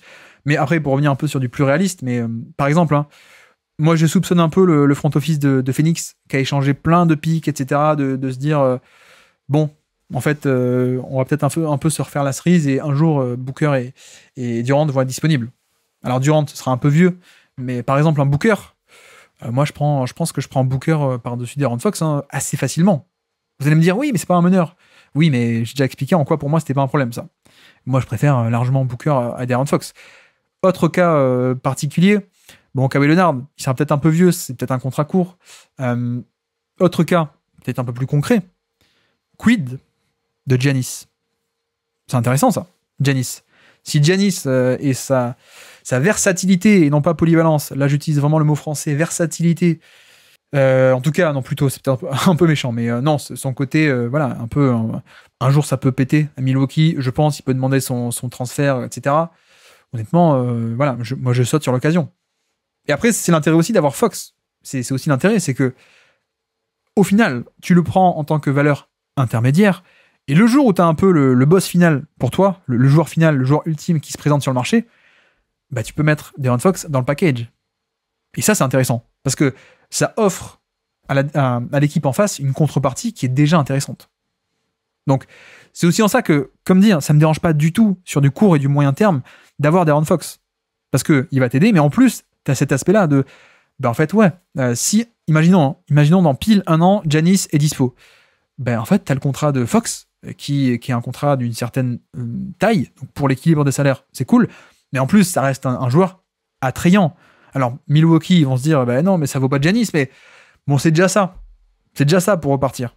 C'est pas mal. On repart pas totalement de zéro, quoi, grosso modo. Si vous me donnez De'Aaron Fox plus plein de pics, ok, banco, on le fait, quoi. Parce qu'on non seulement on a des pics, mais en plus, on a déjà un joueur qui va nous aider à être un peu compétitif. J'ai hâte. J'ai très très hâte. Je pense, en tout cas, je n'espère pas que ce soit le plan final. Je n'espère pas que l'équipe ressemble à ça à terme, je vous avoue. Et vous pouvez me traiter de méchant. Je me défendrai en disant que c'est pas de la méchanceté envers De'Aaron Fox, qui est un joueur de son calibre et de son statut. C'est plus une preuve de confiance et d'admiration envers le niveau de joueur qu'est Wembanyama. Voilà, c'est pas que Fox est nul, c'est juste que Wemby est à ce point extraordinaire que je serais presque un peu déçu si on se contentait, entre guillemets, d'avoir comme lieutenant un seulement top 30, entre guillemets, plutôt que oser et réussir à attirer et à mettre à côté de Wemby un autre joueur du top 5. Pourquoi pas Luka Doncic? Tant qu'à faire. Rêvons, vu que c'est le week-end Doncic. Un autre top 5 à côté, en tant que le deuxième gros contrat de cet effectif, pour aller chercher 10 titres en 10 ans. Puisque c'est tout de même ça, le destin de Hector Banana Bread. Merci à tous d'avoir suivi cet épisode, j'espère que ça vous aura plu, et j'espère que j'aurais pas été trop méchant avec Fox, mais non, j'insiste un peu, parce que c'est vrai que quand je vois un peu sur Twitter, alors c'est peut-être pas représentatif, mais en effet sur Twitter, quand j'apporte un peu de nuance, où j'essaie d'en apporter, où j'explique que peut-être qu'on peut viser plus que Fox, de suite je me prends un peu des commentaires, et c'est pas grave, hein, c'est un peu le jeu des ouais mais toi tu détestes Fox et quoi et autres. Comme dire, c'est pas vraiment par rapport à la valeur de Fox, c'est plutôt par rapport à l'incroyable Wembanyama et ce à quoi lui peut prétendre. Donc voilà, après, si on change les règles de la NBA et qu'on a le droit à 3 gros contrats et qu'on enlève le salary cap, oui, ok, pas de problème, on garde Fox, on garde Wemby, et on va chercher encore une autre star, encore un joueur à 50 millions l'année. il n'y a pas de problème. C'est juste que pour l'instant, les règles ne sont pas celles-ci, donc voilà. Tiens, en passage, j'ai oublié sur l'hebdo, mais si vous écoutez les outros jusqu'à la fin, le nom du jour à commenter sur YouTube, c'est celui de Marshawn Brooks. Je répète, Marshawn Brooks. J'aime bien ce petit jeu, j'avoue. C'est très rigolo. Et en plus, vous y prenez part, donc c'est très drôle. Et puis ça permet de voir qui sont les vrais auditeurs qui vont jusqu'à la fin. Bon, et puis sur le trade de Fox, en effet, j'ai pas tout dit. Je n'ai pas tout dit, sans doute j'ai dû oublier des trucs parce que je parle un peu, j'ai un fil conducteur, j'ai mes notes, etc. Mais j'ai sans doute oublié des choses. Donc je vous donne rendez-vous ce soir, lundi 21h30 sur Twitch. Je vous donne aussi rendez-vous où je pense qu'on va en parler ce soir en plus avec le chat, avec vous. Et avec Jérémy de QI Basket qui va nous rejoindre ce lundi soir. Si vous écoutez ce podcast-là, et que vous écoutez les outros, mais qu'on est mardi, mercredi ou jeudi, allez voir le replay. La chaîne Le Basket Lab Live, spécial pour les replays. Le Basket Lab Live, le nom, le flux dédié en podcast, mais aussi YouTube, des chaînes séparées spécialement pour ça. Voilà, vous trouverez ça là-bas. Et puis sinon, eh bien, je ne sais pas. Je ne sais pas quand est-ce qu'on va se retrouver. Peut-être demain, je vais voir. Je vais voir si j'ai un peu de billes sur Dallas encore. J'ai envie d'envoyer 2-3 trucs. On verra bien. J'ai envie de terminer Nico Harrison, mais non, on verra ce qu'on va faire. J'avoue que le programme là jusqu'à jeudi en termes de trade deadline et tout, on ne sait pas. Hein, c'est l'actu qui va nous faire notre programme. Et sinon, au pire, on se retrouve pour les lives, les quotidiennes, tous les soirs de la semaine, 21h30 sur Twitch. On vous y attend pour le rendez-vous quotidien. Et donc, sur ce, je vous remercie de m'avoir écouté jusqu'au bout. Un grand merci pour votre soutien et pour vos petites étoiles et pour vos commentaires. Vraiment, ça me fait vraiment très très plaisir. Donc j'insiste à chaque fois, mais merci à tous. Ça fait plaisir. Et moi, je vous dis à très bientôt. Ciao!